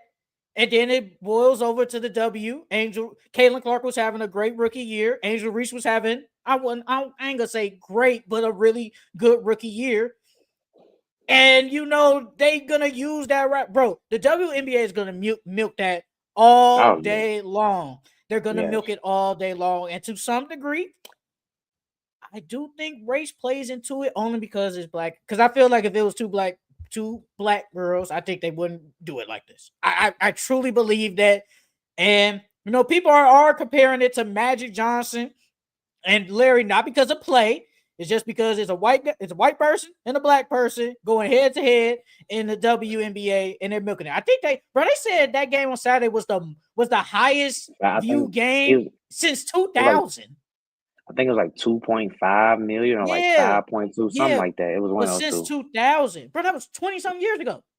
So it's like they're milking this little rivalry down. I do think Angel Reese, man, I don't know what she has done in offseason, but she still can't hit around the rim for some reason. She was trying to hit some threes, if you notice, and then she was trying to bring up the ball. I don't know what the fuck they was doing. No offense, I don't know. Bro, I think they trying to expand her game because they got her and Cardoso. First off, her and Cardoso does not fit well, bro. They do not fit well at all. I don't even understand why they drafted both of them, bro. The Chicago Sky are just like the Bulls. They do dumb stuff. But I liked it though. I liked the Angel Reese versus when they got up and they was fake arguing and pushing and stuff. I like that because it brings more drama to the WNBA. And you don't really see girls in the WNBA getting in each other's face like that and being almost ready to fight. I don't think no one's gonna fight, but we rarely see that in the WNBA. So I like to see that. Hey man, look. Oh, they did beat Indiana one time. They are shit. They're if you're counting this game, they are 1-4. But they did get a game. Smacking her. She's smacking her. Hey, look, bro. Look, if this was a playoff series, she got swept. She got a gentleman's sweep. Hey man, look. I don't know, like you said, I don't know what the Sky are doing, bro. Like you drafted Cardoso, I think, with the 3rd pick. Then you get the 7th pick. It's like, what do you do right there? I think they just pick Angel Reese, just because. And the thing is, I don't even know what Cardoso would be doing out there. It's like she just rebounds the ball and that's it. That's all she do is rebound the ball. She don't go. And then when she does shoot around the rim, she be bricking. It's like, and then some of them can't hit around the rim. They didn't play Haley at all. Haley's probably y'all best offensive player on that team, and y'all only play her for like 4 minutes. Like, come on, dog. What are y'all doing? First off, y'all not gonna be good this year. So why not play Haley and play some of your young people and see what you got, bro? I was watching this guy. He I think he watches the W a lot, and he was saying how the Sky, they're basically trying to compete when they should just be rebuilding. They're just trying to compete. Yes, you should be rebuilding, bro. First and foremost, like I said, bro, them getting Angel and they don't fit well together. If Angel Reese had a perimeter game, then yeah, that's why I think they having her bring up the ball, shoot threes, and just shoot in general because they trying to make it work. In reality, Angel Reese is not a perimeter player, bro. She's a center, but she's not big enough to play center in the WNBA because everybody else is taller than her. And then they had the 3rd pick, but they traded for Ariel Atkins, who's not even like this offensive player. Now I could understand if she was like a Rike or something who was a bucket, but she's not a bucket. I think she's a good player, but she's not a bucket. That's what they need. Offense. Yep. And Kennedy Carter, she's not there no more. So who was hey, no, you saw what Francisco said? He crazy. Francisco crazy. He talking about Curry versus Drummond is crazy. Curry versus Drummond is crazy. No, that's crazy, bro. That's crazy. And no, Caitlin Clark, bro, she can hoop, bro. I give Caitlin Clark her credit, bro. Yeah. I can say first thing I said, she ain't gonna come into W and just be shooting threes. Like she's still doing that shit and she still be smacking them. Like she Yeah, can hoop, bro. when I watched their last game, like I obviously knew Caitlin Clark was good. Don't get me wrong, but when I was watching their last game, I was like, nah, Shorty is really, really good. Like she damn near can be top 5 women's basketball player all time, or if not the GOAT. Because the way she play and her IQ, it's amazing, bro. She really is nice. I ain't think she was gonna be that good, but she nice. I can't wait to see what Paige do though. I think Paige is playing decent. That team sucks. Mm-hmm. That team is bad, and they made a lot of additions, but that team's still not good. They're 0-3 now. They're not going to be a good team. We're all waiting for Juju. That's what we really want to see. We really want to see Juju, but for right now, Caitlin Clark be making some amazing passes, bro. It's just sometimes her teammates be breaking, bro. They be missing some layups, bro. They be missing. And the Fever got a really good team this year, and people say they could damn near win the whole thing. And they probably can, though, low key. That team is good. Hey, hot take. I know you don't really watch like girls high school basketball and stuff like that. But I think in like the next 10 to 15 years, it's gonna be players better than Caitlin Clark, bro. Cause there's some nice shorties, nice women, girls coming up, bro. Like some nice, they hoop like guys, like so, and they getting more athletic too. So, do you think Juju will eventually be better than Caitlin? oh yes, for sure. I think Juju gonna be. I ain't gonna say she's gonna be better than her first year in the W, but by year 3 or 4, she's definitely gonna be better than Caitlin. Caitlin gonna be what year? By year 3 or 4, Caitlin gonna be like year 6? Like 6 or like 7, yeah, 6, like 6 or 6, 7, yeah, something around yeah. there. Bro, did you see that stat that Caitlin Clark is tied for the most 20 in 10 games and there's only been 10? That's sad. That is so sad. Hey, bro. That's so sad. When I saw that, bro, I was like, so it's just really not a lot of people that can just get 20 and 10 in this league, bro. It's just not a lot. Bro, Hey, she's only played 40-some games. As a player? Yeah. Would you put over Maya Moore right now? Oh, not right now. I say not right now. Yeah, I say not right now. Not right now. No. And then we forget Maya Moore ended her career early. Because she want to say buddy ass. She want to say buddy ass. No, Maya Moore was cold, bro. She was hoping, bro. That's like it's like Enrique be trying to hoop like her. But Enrique, she just shot chucking in my eyes. Like, I think she's a good player. She's just shot chucker. She the oldie version. Huh? She the oldie version. Mm-hmm. Hey, but have you seen Paige's couple of games? Like, what you think of her so far? Like, yeah, I think she still has to adjust to the physicality of the WNBA, but her IQ is obviously there. She can score. Like I said, she just got to get used to the physicality and then playing with her teammates. But she's been passing the ball. Besides the first game, she's been passing the ball very well. She still got to clean up on her turnovers, but she's a rookie. You know what I mean? I think by next year she's going to the same thing Caitlin's doing now. I'm not saying like as far as like scoring wise, but the development that she took, after that break, and then this year, I think Paige is going to do the same thing. I just want to see Paige score more though. That's the only thing. Like I think right now they got Paige as more of a traditional point guard, but Paige is like I don't think she's that either. I think she's a scorer that can pass. Yeah, I think Paige can at least give me. Like this year, I'm just going off rookie year. I think she can at least get me close to 18. At least 18. I think she can do it. 15. I was going to say like 15. 15 and like 15 and like 7 or like 15 and 8. 15's cool. 15's cool. But I think she can be close to that. Nafisa Collier, bro. She's cold, bro. Nafisa is cold. Like that team could damn near go back to the finals. Like she be hoping. Same with Angel Wilson's just the best player in the league, bro. Like nobody can stop her, bro. Like she be hooping. She like Angel be killing, bro.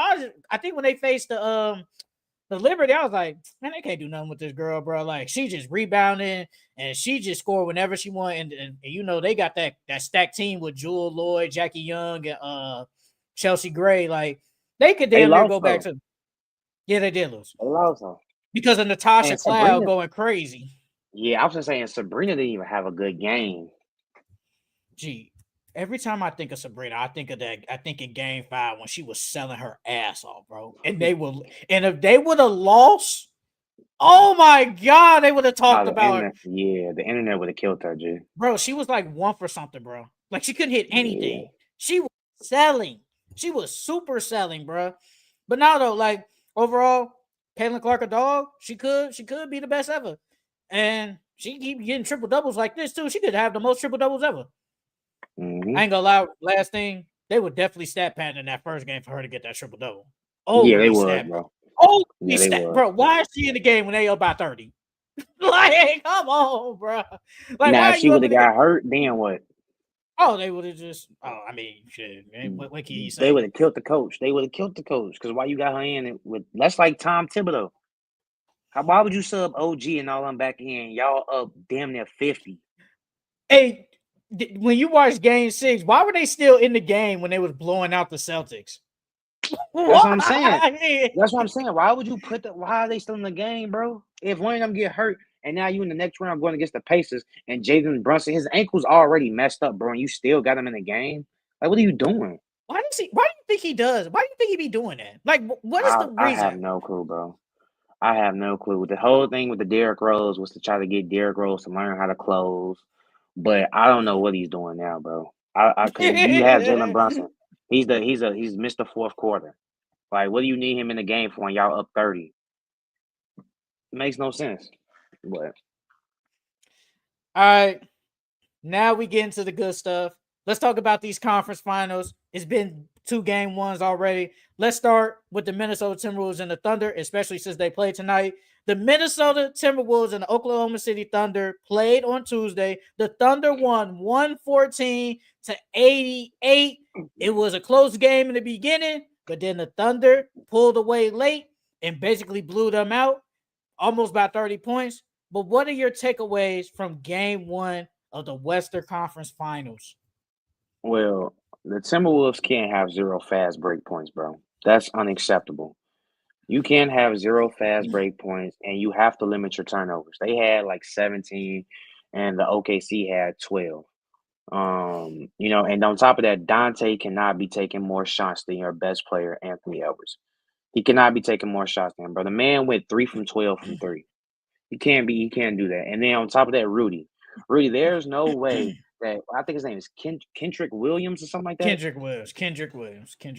There's no way he's in the game and you're not dominating him on the offensive end, bro. There is no way, bro. There's no way you're 7 foot. You're a 4-time defensive player of the year and you're giving me 3 rebounds, bro. There's no way. You know what I'm saying? And on top of that, Ant has to play better. Ant has to play way better. Like you said, it was a good game in the first half, and then that third quarter, bro, they were just chucking up threes that entire third quarter. And then OKC went on like a 10 or 12 something run or something like that. And then after that, it was a wrap because they were shooting threes to try to get back in the game and wasn't nothing falling, bro. So I think they need to attack the basket more. Instead of settling for all those threes. You could technically say that they're the bigger team. Um, and then me personally, I was thinking, I'm like, they should low key go big. They should low key put Gobert, Randall, Nas Reed, Jaden McDaniels, and all in the game at the same time. Only thing is the spacing. That's the only problem that you're gonna have. Because Julius Randle, he can hit the three, but he's not really a knockdown shooter. Jaden McDaniels is the same thing with him. He can shoot it, but he's not knocked down. Nas Reed and Anthony Edwards are probably your best 3-point shooters in that lineup, but Nas Reed hasn't really shown up since the first round because he really didn't do anything in the second round, and he didn't do anything first game. I think he was like 1 for 11 the first game. So, but I would go big because now it forces a mismatch because OKC likes to play small sometimes, and so it forces a mismatch in every position because now you're big, and then on top of that, you got somebody instead of Julius Randle guarding Chet, you could put Nas Reed on Chet because even though Julius Randle is stronger, Chet's taller. So even though he's bodying Chet can still just shoot over him or lay the ball up right over him, and Julius Randle can't do anything about that. But if you put Nas Reed on him, it eliminates all that. Then it stops Jalen Williams from attacking the basket. It stops Shea. It stops Shea from getting downhill and forces him to shoot more jump shots or more threes, which we want because he's not a high volume 3-point shooter. But like I said, the only thing is spacing. That's legit the only thing.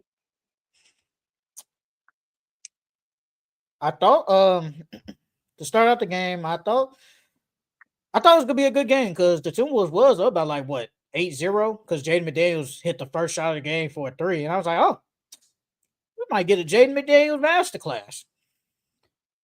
And then Julius Randle, again, he played good. Mhm. Julius Randle played good again. He was 28 points. He was 9 for 13 from the field. He was 5 from 6 from 3. So Julius Randle played good again.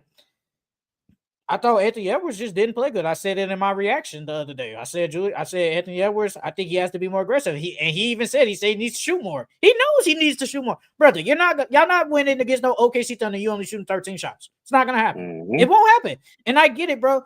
They were hounding him, bro. And I talked about it all the time. I said they got too many defenders to go at Ant, bro. Caruso, Dort, Casey, like whoever. They got too many of those defenders to go at him. Rudy Gobert, I thought Rudy Gobert was okay on the defensive end, but when you said he needs to dominate on the offensive end, what offense? He doesn't have none. He doesn't. Bro, go get that ball off the rim and dunk on them small ass. Boy, Bro, dunk on a small ass. Bro, he be fumbling the ball, bro. He can't even catch an inbound pass, bro. Not inbound, entry pass. He can't even catch the ball. He be fumbling. That's why I don't even know what he does over. Like he has no offensive game whatsoever. He don't even got a hook shot. You could at least do that, but he can't do nothing. And honestly, though, I think when I said in my reaction, I said the things that doomed them was the threes. I don't know what they thought they was the Celtics or something. 51 threes is not. That's not them. That's not their game. I think they get not hit 50, but they can hit threes, but that's not them. You guys are supposed to be shooting all these threes, and the Thunder let them shoot all these threes, and look what happened. Bricking. And your bench. Nas, like you said, 1 for 11. DiVincenzo, 3 for 14. Nikhil, 3 for 11. Then look at this, 0 for 7 from 3 from Nas, 3 for 12 from Dante, 2 for 9 from 3. Like, they just let them shoot, and it took them out the game. And then once it got to the second half, bro, the Thunder, I think they outscored them 70-40. It's like, what do you guys expect, bro? You guys have to be more aggressive. You guys actually have a pretty good bench. I know you only run 3 guys, but they're all 3 of those guys are good. They have to play better, and especially because Chris Finch, it's gonna be some times when he takes Rudy Gobert out the game, and you go start Nas Reed. But the thing is, even though Rudy Gobert's offense sucks, he can still rim the turn and deflect shots, and he can do all that. That hurts them because technically, even though he had 3 boards, which is definitely unacceptable, he only was a -2. And that minus ain't good, but he was only a -2 on the court. So he did do something to an extent, but it's hard to play him when he can't give you no boards and no offense. And Mike Conley, I said it, Mike Conley just old. He can't do anything now. He's old now. He's just out there to just run the offense and make things smoother. He can't do anything. And he only played 23 minutes, and Gobert played 21. So, I mean, for game 2, I just think they just got to be more aggressive. And I think you said the Timberwolves are the bigger team. They technically are the bigger team. I think you got to control the glass. Like, Rudy Gobert, boards. Julius Randle, get some boards, and had 9. But I just think you got to get some from Nas Reed. Dante be crashing the board sometimes. Nikhil, you just got to crash the boards and don't turn the ball over. And then sometimes they just play dumb basketball sometimes. They really just play dumb basketball. Like, they be shooting themselves in the foot. So, it's just simple. Anthony Edwards got to be more aggressive in game 1. Because when Anthony Edwards gets downhill, I don't think there's a lot of players that can stay in front of him downhill. It's not a lot of them. So, he has to attack the rim more. And then, low-key, when they do go to that small lineup, I feel like that is your chance to attack the rim. That's your chance. There's no Hartenstein. There's no Chet. And I thought Chet was good this game. I think this was one of his best games in the playoffs. I thought he was really good. I thought J-Dub was okay, but Hartenstein only played 20 minutes, so it's not like, he was out there a lot. And Shea was just Shea. He had 31 points. He facilitated more, but I thought Shea was good, and I just think the Thunder just outplayed them in the second half, and they took their soul away. Yeah. Now I've been seeing a lot of Shea foul baiting, but me personally, I think that's a skill. Foul baiting is a skill. People say it's unethical hoops. I disagree because when you're the best player on the floor and the defense got you locked up, you gotta find a way to score. And so if that means drawing a foul, I mean, I'm cool with that. You know what I mean? I'm cool with the foul baiting because that's a skill. That's an art that takes a high basketball IQ to do that. You know what I mean? To manipulate the refs and to manipulate defenses, that takes high IQ. So I'm not mad at the whole foul baiting thing. This is stat. It says SGA ranks 23rd in free throw attempts among players who averaged 30 points since 2005 and just 10 among the last 20 MVPs. So I don't know why, if that's the case, it's people worse than him. If we're going to do that, it's people worse than him. And I agree with you 100%. I always say, like, foul baiting is a skill. With James Harden, it was a skill. Trae Young, skill. Now, Joel Embiid, I think that's a skill too. I think we only get on Joel Embiid because he's just tall and be flopping and doing all that extra stuff. I get that. That's understandable. But that is a skill.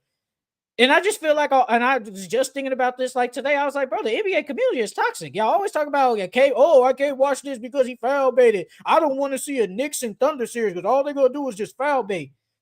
Brother, what do y'all want? Because I see people cry about Jason Tatum, how, man, all Jason Tatum do is do step back threes, go to the line. Then when we get somebody that do go to the line, y'all cry. We can't win. Pick one. You either want the guy to not go to the line a lot, or you do want the guy to do drive to the hole. Pick one. Stop always crying. That's why I don't like the NBA community. It's just toxic, and they just be crying too much. They can't win. We can't win on shit. Like, that's annoying, bro. Like, come on, bro. Like, we got to do better. We got to do better on that. Like, and Shea only hit 11 free throws. Take away the 11 free throws, they still blow them out. So it doesn't matter. It doesn't matter. Like, I just don't get that. And the thing is, he's been doing this all year. Y'all just now seeing it only because it's the playoffs? He's been doing this all year. It's the same thing. So I don't know why we're crying about a guy foul baiting or a free throw merchant. Even Doris Burke brought up free throw merchant. Me personally, I just don't care. I really don't care. Like, get your points how you want to. At least he's being aggressive. Like, that's what we want, right? And then you gotta think about it, bro. Like, if I'm having an off shooting night, they always say if you're having an off shooting night and you and basketball players are always taught, if you're having an off shooting night, the first thing you go do is go to the line so you can see the ball go in the net, and then now that can low key jumpstart or kick start your scoring again. So it's like, bro, if I'm having a bad shooting night, I'm gonna go to the free throw line so I can see the ball go in the hole, and I could potentially, start playing well again. I said the exact same thing, bro. And the thing is, SGA wasn't really doing nothing, like in that first half. So what did he do? Was driving. He was 2 for 12. He was 2 for 12 at first. Exactly. So he wasn't really playing good. So what do I do? Like you said, go to the drive, get fouled. It happens. So we got, bro, he's a good player. He's a really good player. And like you said, take away the 11 free throws. He still has 20-some points, and they still blow them out.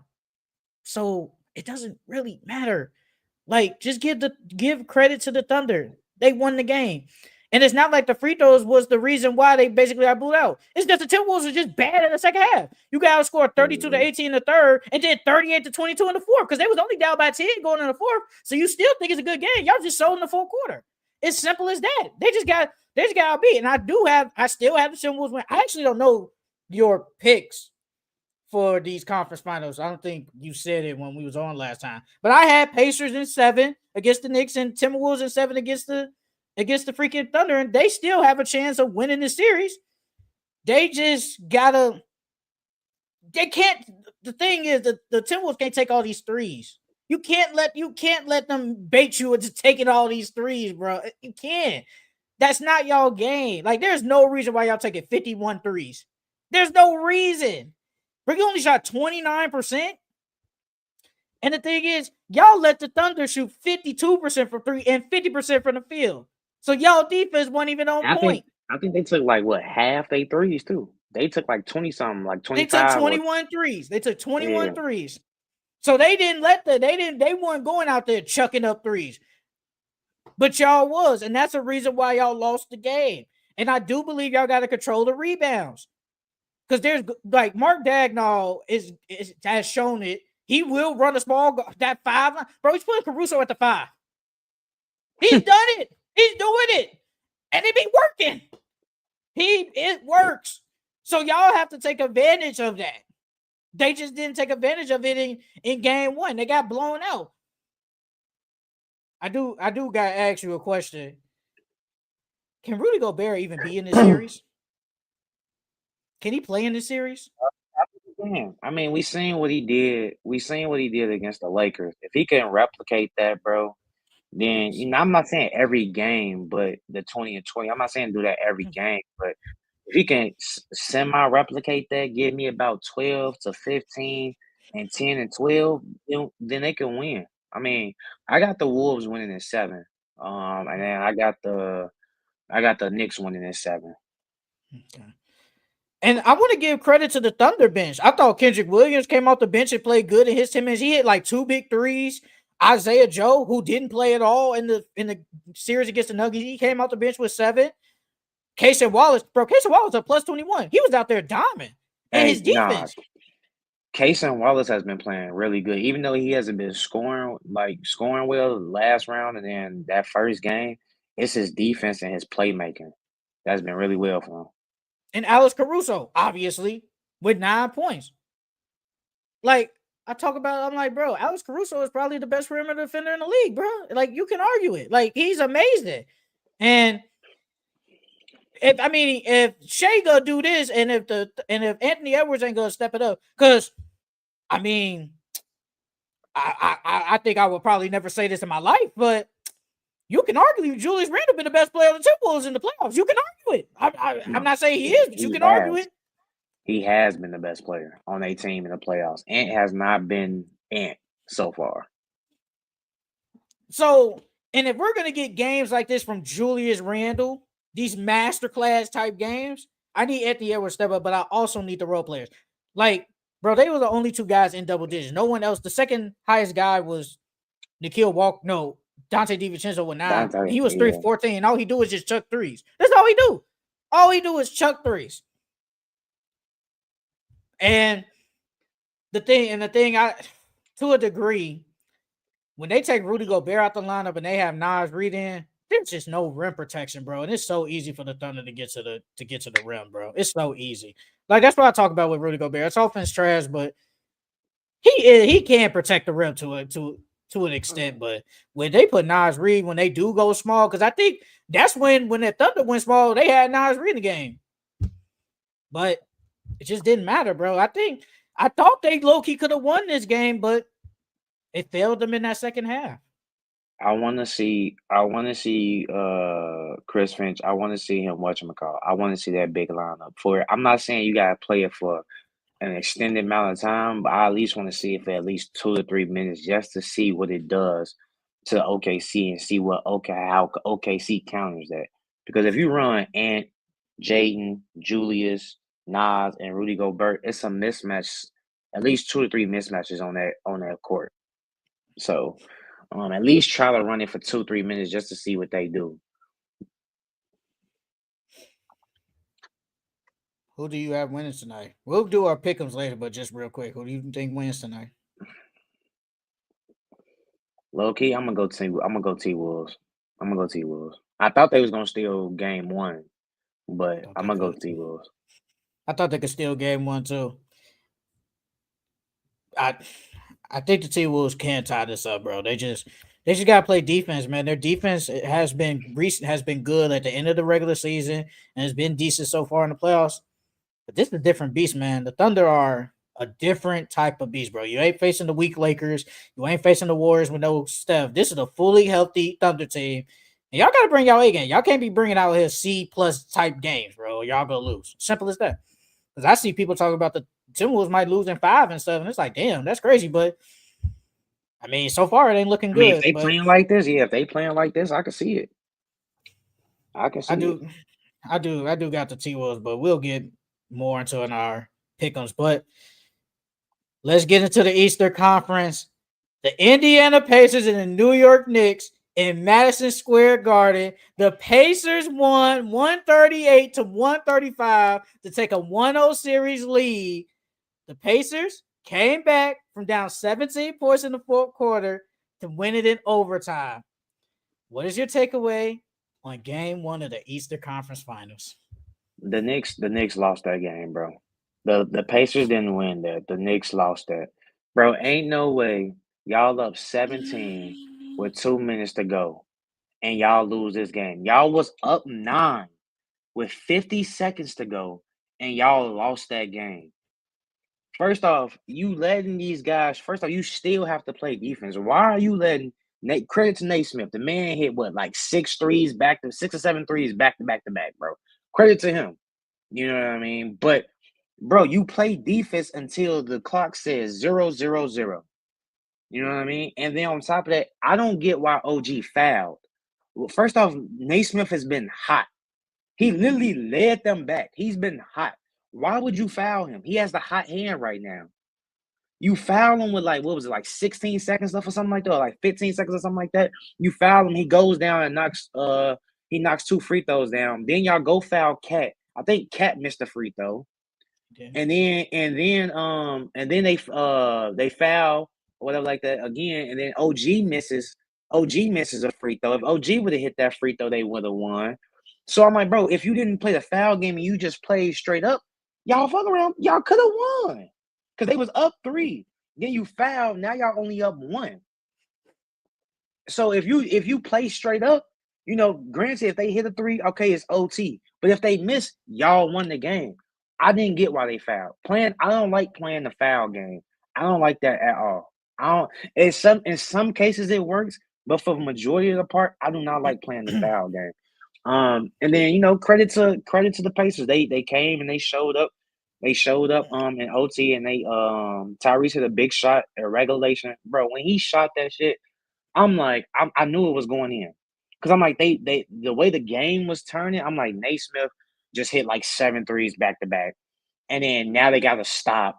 And then Mikal Bridges tries to go back tap the ball. I don't even know why the hell he did that. And then once he did that, he was out of position. Now Mitchell Robinson is on Tyrese. And we know so far in the playoffs, when Tyrese gets a big on him, he cooks him. And Mitchell Robinson cannot guard the perimeter at all. So we knew that was a mismatch from the get-go. And so then, you know, he shoots the shot. That shit hit the back of the rim. I said, oh, that's going in. Yeah, I know it's going in, bro. And then that motherfucker dropped right in. I said, oh my God, the Knicks lost, bro. I'm like, if it's going into OT, the Knicks lost, bro. They lost. And now, to be honest with you, even though I got the Knicks winning in 7, I low-key think they took hope away from them. Because y'all was up 17 with 2 minutes to go and y'all lost. And now I think the Pacers low-key found the ingredient to beat them. Because you had Jalen Brunson drop, 45 or 43 or something like that. You had Cat drop 35, and y'all still lose? I low-key think the Pacers found the blueprint for them. But we have to see what the Knicks do next game. So, real quick, you kept saying 2 minutes. It wasn't 2 minutes, but I'm gonna read this stuff. Well, it was like 2:50. No. The Knicks were up 17 points with 7 minutes left in the game. Oh. You kept saying 2 minutes. They was up 17 points. And I think a lot of people thought, yeah, the game over.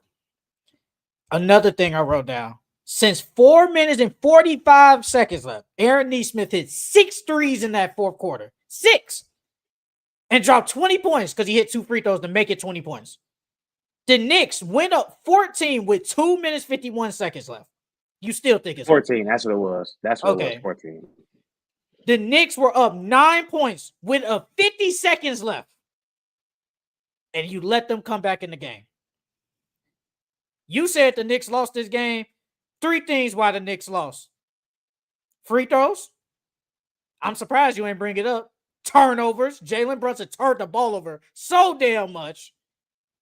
And I just think the Pacers wanted it more. I think they never gave up. And I just think that the Knicks were just tired.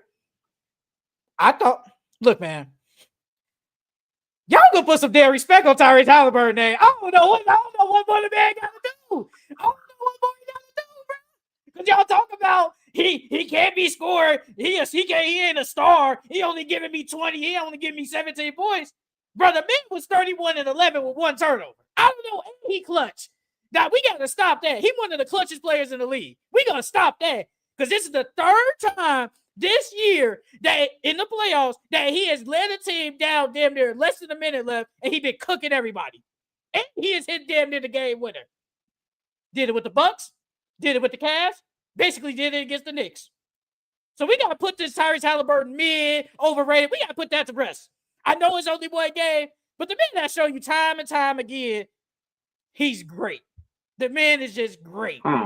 Let's not. You can't give him full. You got to give him credit. I'm not saying don't give him credit, but you can't give him all this credit because if Naismith ain't do that, they ass would not even have been in the game. I wasn't done.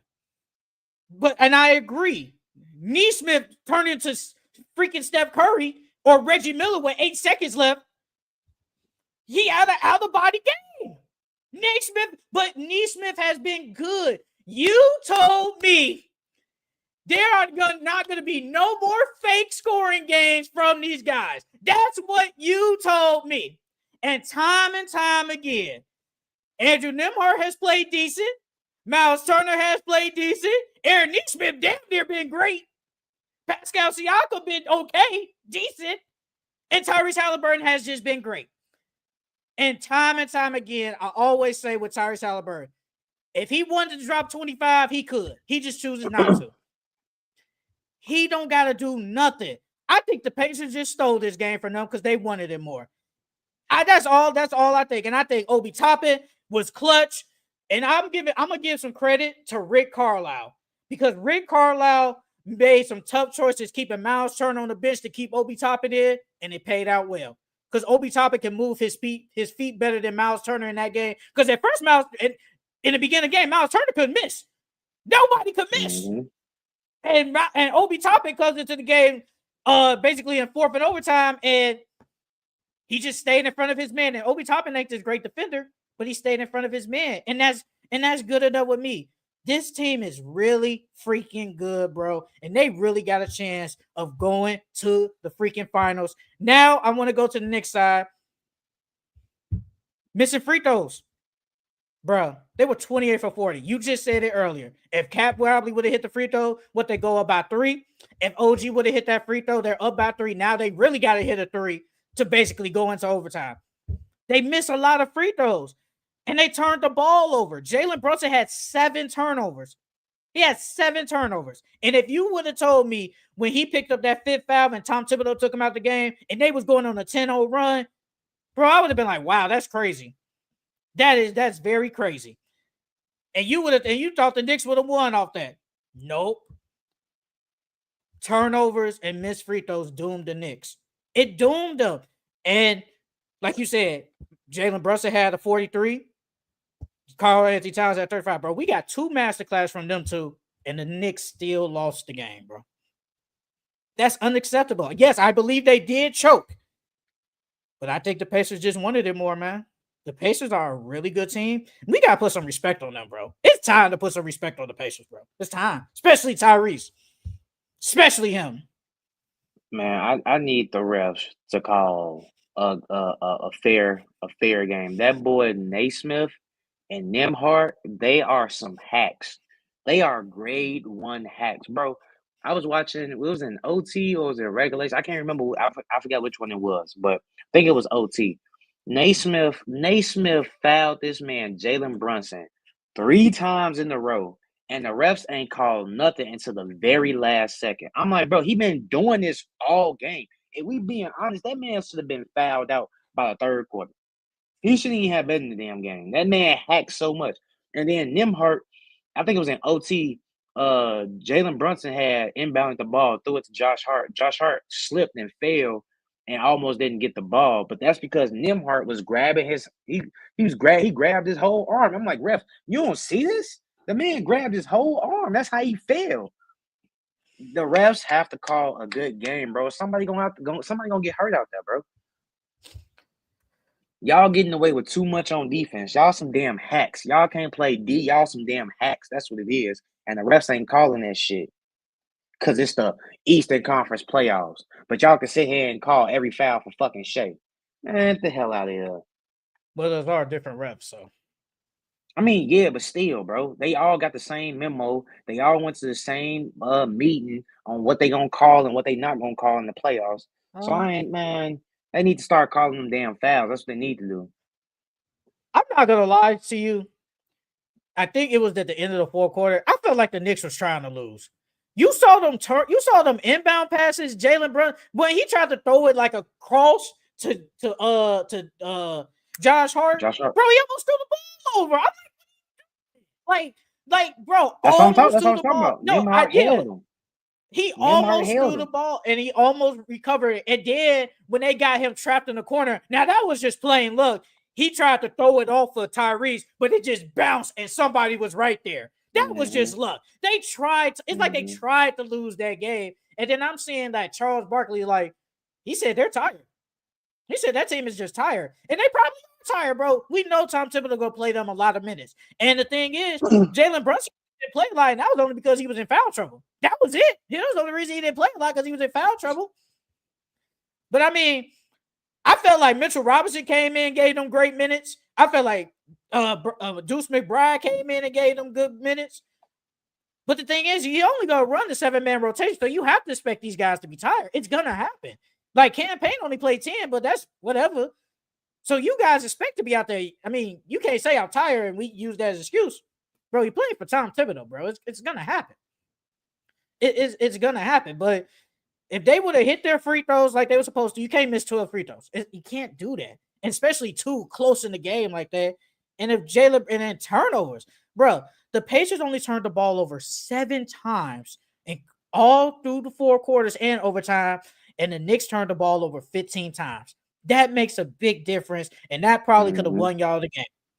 It probably could have won y'all the game. But I did say before you go again, Rick Carlisle, because there was a time, I think when Jalen Brunson, like, when he was like, I think he was kind of hitting Nesmith, and Nesmith was like, he said, just play, bro, just play.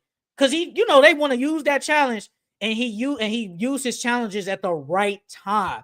When they called the foul on Siakam when OG missed the ball, another thing that messed them up, easy dunk, fumble the ball. They called the foul. He used the challenge, won that. And then they turned the ball over in overtime. It goes off Jalen Brunson's hand. If you don't have a challenge right there, the Knicks get the ball back. They damn near won. So I give Rick Carlisle a lot of credit for using his challenges at the right time. And one more thing. I don't know if the Knicks can keep up with this pace with the Pacers, though, man. They play at this fast pace, and they just press them all day. I don't know if they can keep it up with them. I think they can, because they was pressing them the entire game, and the Knicks ended up being up 17 at one point. Like they who was saying, I think it was Reggie Miller and all them, and Boris Burke. They were saying, like, the Pacers are gonna play this fast and wear and tear them the entire game. But this is what we've been talking about with the Knicks and Tom Thibodeau. By the time the playoffs come, are y'all gonna have enough energy? You know what I mean? Because like you said, it looked like they was tired. At the end of that game, that's why they was turning the ball over. That's why it was so many mistakes, because they thought they had the game. They thought it was a wrap. So they just started playing lackadaisical because they tired. And you can't do that, especially with the Pacers. And they play so many bodies, bro. Like you said, they fight to the very end, bro. They don't care if they down 17 with 3 minutes left. They still going to fight like they down 2 points. So if I'm a Knicks next game, I low-key think they took them lightly, but they thought that the game was a wrap. And you can't do that with them. So next game, you got to play to the end of the whistle, bro. You got to play to the end of the whistle. And I low-key think Mitchell Robinson needs to play more. I think they need to play Mitchell Robinson and Cat together more because Mitchell Robinson was out there babying them. Every time I seen him at the free throw line trying to get a rebound, he moving two people out the way. You know what I'm saying? He was bullying them. So, and then if I don't think Rick Carlisle is going to play that hack of Mitchell Robinson because if you play that hack of Mitchell Robinson, your best players are going to get in foul trouble. And then what you going to do? If you play hacker Mitchell Robinson, Naismith might get in foul trouble. Nimhard might get in foul trouble, and you need them. Miles Turner might get in foul trouble. And Pascal didn't even have that good of a game, and they still won. So I think Thibodeau needs to play Mitchell Robinson and Cap more together. Mitchell Robinson, bro. When he's out there, bro, you see the activity, bro. You really see the activity he brings for the Knicks. And that's why sometimes, I mean, you know, he took Cat out the game. And, bro, you started it off early, bro. When Tyrese Halliburton has a big on him, bro, he looked like damn near the GOAT out there, bro. He cooks every big when he has one-on-one. And then when they get a drop coverage, it's over. It's a wrap, bro. I don't know why they keep, bro. Cat looked lost out there kind of early on, bro. It's like he can't do anything. They're gonna do that every time, and Tyrese was just cooking them, bro. You can't let that happen, bro. You have to put, say, a Mikal Bridges because if you notice, like Mikal Bridges or OG, those are bigger guys, and obviously, you know, they can move their feet, but those are longer guys, so they can make. He got to work for that. When this cat in like Mitchell Robinson, bro, he could cook them. He can't let that happen, bro. You can't let that happen. You have to put one of them guys on because even though Tyrese, because I know you always talk about it, Tyrese got one move, and he do got one move, but it's like one fucking move. But it kind of when he goes up against, say, Mikal Bridges, it takes him a minute to do that against them because they're good defenders. But when he got that big on him, Jesus Christ, is over with, bro. That's all he did. Bro, this is why I think Thibodeau should play Mitchell Robinson and Cat together because, like you said, in that drop coverage, it allowed Tyrese to get hot early. So him shooting all them threes and getting hot early, that's what made him hit that shot at the end of the game. If you got both of them in and you play up, threes are worth more than two. So if you got both of them in, say they play either one in a pick and roll, if they play up, okay, yeah, you gotta drive to the lane, but we not letting y'all shoot threes because the Pacers love to shoot threes, and threes are count more than twos.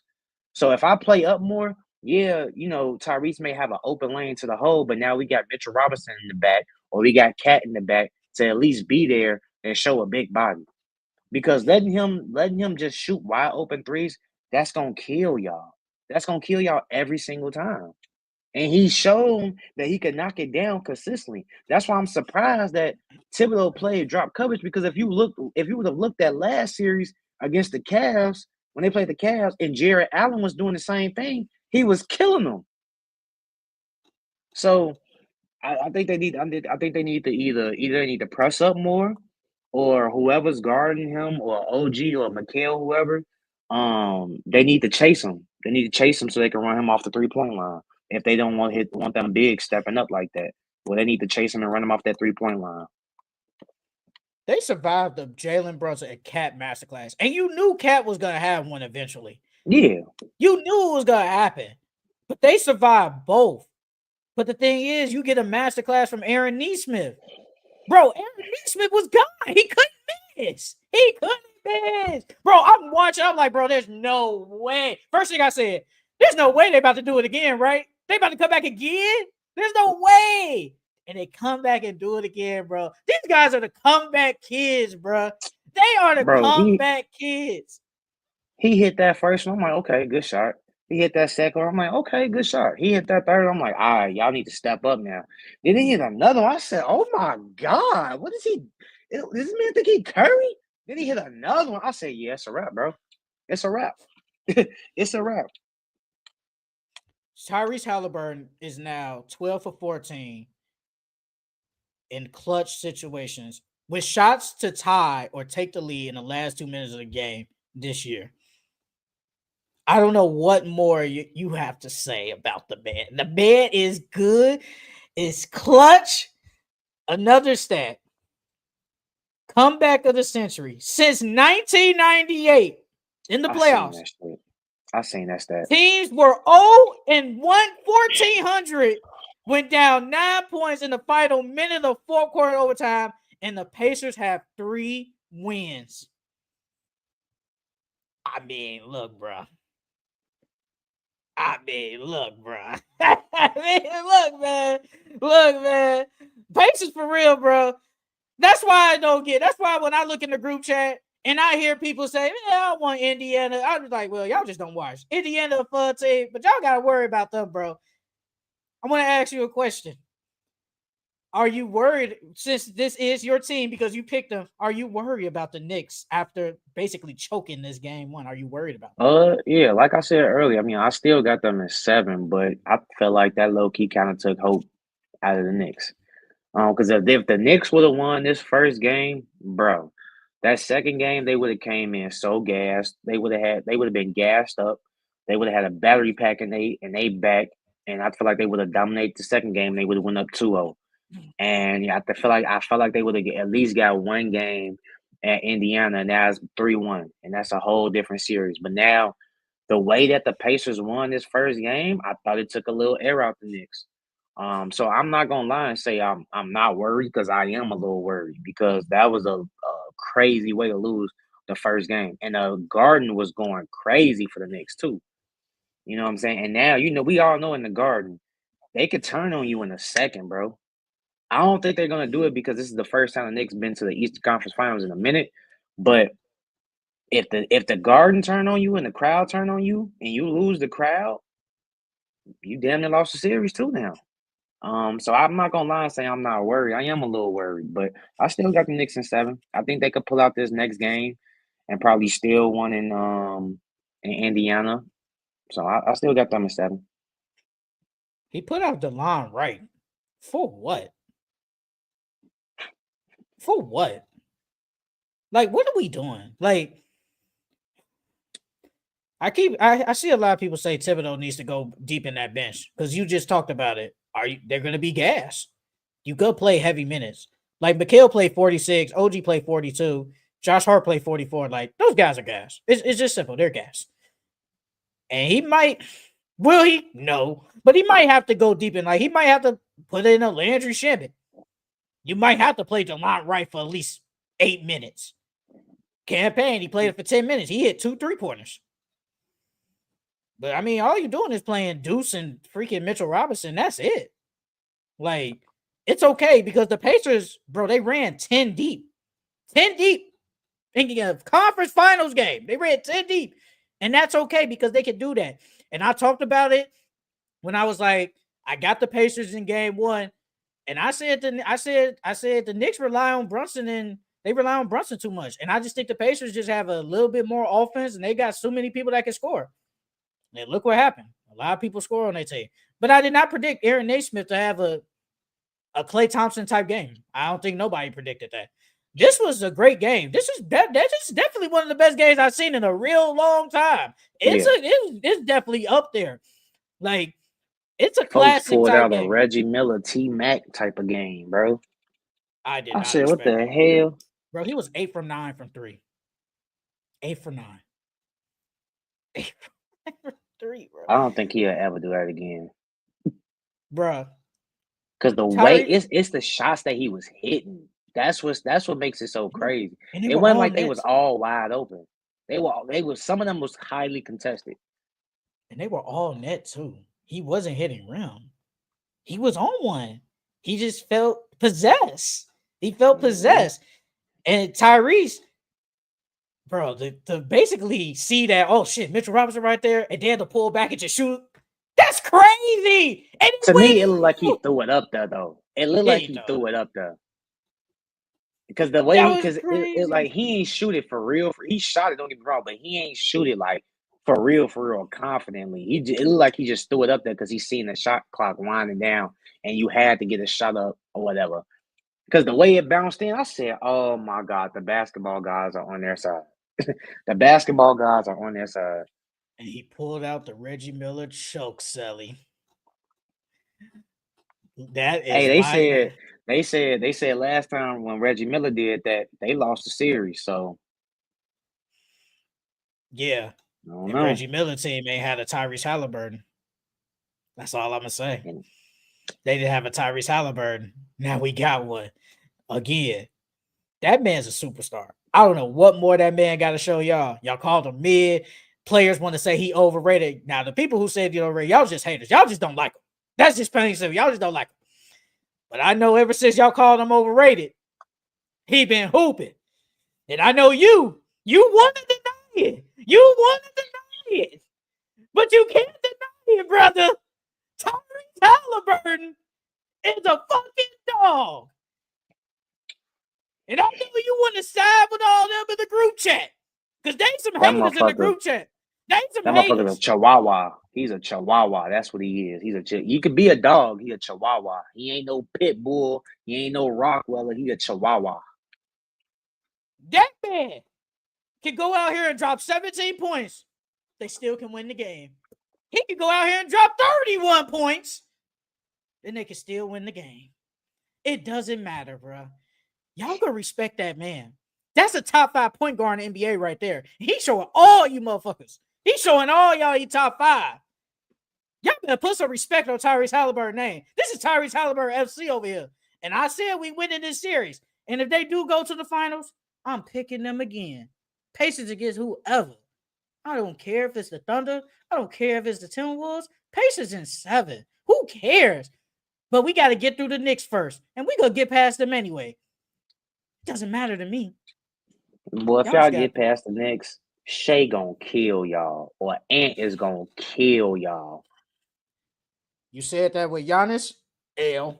You said that with Donovan Mitchell, Dame was hurt. L. Y'all got lucky. I'm telling y'all, y'all got the basketball gods are on y'all side for 2 years in a row. Y'all went through injury-plagued teams for 2 years in a row. Y'all have not faced one health. The Knicks are the most healthiest team that y'all have faced. And these motherfuckers are damn near fucking ran to the ground.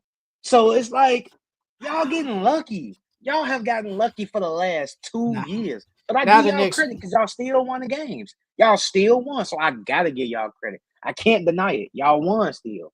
So I can't deny it. But y'all, like we always said, when you're in the playoffs, a playoff run takes skill and luck. Y'all got a lot of luck so far. Now the Knicks are ran through the ground. Wow. Okay, here we go. Whatever. We just said it. What do you mean? You just said it yourself. But I can't. But I got a question. Are they healthy? Yes or no? Yeah, I just said they are the most healthy team. So don't use their ran to the ground. But are they healthy? That's all I care about. Are they healthy? That's all you said they are. No, I don't want to hear that. Nope, don't want to hear that because it's the truth. Brunson ankle messed but he out there dropping 40. So who cares? Who cares? Who freaking cares? No, don't hit me with that BS. No, he lost. Ankle hurt when he dropped 40. His ankle looked fine. No, I don't hear that. The Knicks are healthy, and they just lost in game 1 because the Pacers were the better team. We snatched their soul away, and y'all some chokers. I don't want to hear that. Chokers. Like I said, the Bucks, trash, L. Cavs, trash, L. Knicks about to be trash, L. Doesn't matter. Y'all gonna stop messing with y'all. Y'all gonna give the Pacers some credit, bro. I'm glad, man. I was rooting for. Man, I'm thinking like, man, look. Tyrese Halliburton. Well, you did not expect them to come back and win. You probably saw that shit and turned the game off. You did not think they was gonna come back. I did turn the game off, but I did say they would win game 1, though. I did say that. I said they would win game 1. It's on TikTok. You go look. I said they win game 1. It's a great game. It's a great game. Hell yeah, the Pacers! Even with fully healthy Bucks, Pacers are clapping them. Francisco, I'm so disappointed in you. Cavs, maybe. We disappointed, Francisco. No, we beating the Cavs too. The Cavs were mentally weak. They were Francisco, mentally I'm weak. so disappointed in you. I'm so disappointed. They were mentally weak. Pacers all day. Pacers in 7, baby. We about to win, bro. Tyrese Halliburton FC. We are fucking here, bro. We here, Letting baby. this mid-ass chihuahua go off like this, man. Oh, Huh. my God. He took out all your teams. I got to give him his credit. I No, got to you give him his don't. credit. You don't give him his credit. No, Yes, I have. I gave him his credit. I have gave nah, him his brother. credit. Y'all just ran through some injury-plagued teams, but it's okay. We winning game 2. It's okay. We winning game 2. But we gonna get into the Pickems in a minute. I just want to say one last thing. I want to say one last thing. Our updated playoff records. I was 6-2 in the first round. Charles was 3-5. So as of right now, I am 8-4. Charles is 5-7. That's all because of the fucking Indiana Pacers. All because of the fucking Indiana Pacers. Oh my God. I can't wait till you mid motherfuckers get up out. I can't wait till y'all get eliminated. No one told you to pick the Bucks. No one told you to pick James Harden Clippers. No one told you to pick those teams. Man, and you lucky you so damn lucky. I never brought up James Harden Clippers. You so damn lucky. I've never brought that up on here. I let that shit slide. But that's old news. Fuck that nigga. He trash. We can't be right all the time, dog. No, I don't want to hear that. Right all the time. I am human. I am human. Brother, you told me verbatim. You even yelled at me and said, James Harden was losing because he didn't have Kawhi Leonard. That's exactly what you told me. He finally has Kawhi Leonard for a healthy playoff series, and he gives me 7 points. And for the fact that you even trusted that man, it's crazy. It's crazy. And it's crazy because next year when we get to the same time, I wouldn't be shocked if you do the same damn thing. And then when we get to game 7, you gonna act surprised. Let's get into these pickles, man. Let's go. Tyrese Halliburton. Francisco, I am so disappointed in you, dog. What the hell? I am so disappointed. What the hell, Halliburton? Oh my God. Oh my God. Halliburton is spicy P on my team. Hell yeah. Let's go. Oh my God. Y'all let this fuck nigga come in here and praise this mid-ass chihuahua. Oh my God. Let's go. Come on, Knicks. Tyrese Halliburton, MC. Third favorite player in the NBA, baby. Let's go. Oh my God. Yeah. Hey, y'all. Once they won, I knew it was going to be nasty. Jay, look, I was looking at the game. I was trying to see if he was in the chat saying anything. I was like, oh, this nigga Sheldon ain't saying shit in the chat. And I'm like, as soon as Tyrese hit that shot, I say, watch this motherfucker come in the chat and say something. And you sure did. I knew you wasn't going to say nothing because you knew they was going to lose until Naismith pulled off that bullshit. I knew you wasn't going to say nothing. As soon as they did, I'm like, oh, he finna talk his shit. He finna talk his shit on the pod tomorrow. I was like, oh, my God. And what did I say last week? Keep the hate coming, brother. Keep the hate coming. You ain't got to worry about that. Keep the hate coming. Keep it. We gonna win. Let's get into these pickles, man. We got game 2 of the Minnesota Timberwolves and the Oklahoma City Thunder. Who do you have winning game 2 and why? Well, I got the Timberwolves. I think Ant's going to come out more aggressive. I don't think Dante DiVincenzo is going to be the leading shot taker. I think Julius Randle is still going to be consistent. And hopefully Rudy Gobert give us more than what he gave us in game 1. And then I think they're going to limit their turnovers and not take as many threes and attack the basketball and be more aggressive and actually play Minnesota Timberwolves basketball because they didn't play that in that first game. I do have the Timberwolves tying this series up. I do feel like I think Anthony Edwards has a better game, and I know he has the ankle injury or whatever, and he came back in, but he just has to play better. I think Julius Randle is always going to play good so far now, but I do need the others to step it up. If the others don't play good, they're going to lose. talk about Jaden McDaniels, Dante DiVincenzo, Nas Reed, and Nikhil. They have to play better. If they don't play better, the Timberwolves will lose. And they have a chance to keep the Thunder to a close game. They just can't be shooting a lot of threes, and they have to play good defense in the second half because we know who's gonna get the ball at the end. It's gonna be Shea. And you gotta make sure that you gotta play without fouling, which is really hard because he's always gonna get to the line. But you gotta try and play differently without fouling him, bro. Like that's how you're gonna win the game. But if Anthony Edwards just has a good game like we think he should, they can't win this game, bro, and just control the rebounds. That's what you got to do. Like you said earlier, they are the bigger team, but if Anthony Edwards and Julius Randle play good and the others just step it up, they'll win. They can win game 2 tonight. So I got the Timberwolves winning now. We got game 2 of the Eastern Conference Finals, the Knicks and the Pacers. Who do you have winning game 2 and why? I still got the Knicks. I got the Knicks winning. I think the Knicks are gonna go back, watch film, and see what they did well, see what they didn't do well. I think they're gonna key more in on Naismith and the others to not let them go off. And I think that the Knicks are gonna pull out that win. Tyrese Halliburton, see we here. Pacers win game 2 and go up 2-0. Look, man, I know we can say Aaron Nesmith had an out-of-body game. Fine by me, whatever. But Aaron Nesmith has been good all playoffs. And if the Knicks, if they don't turn the ball over, they probably could win.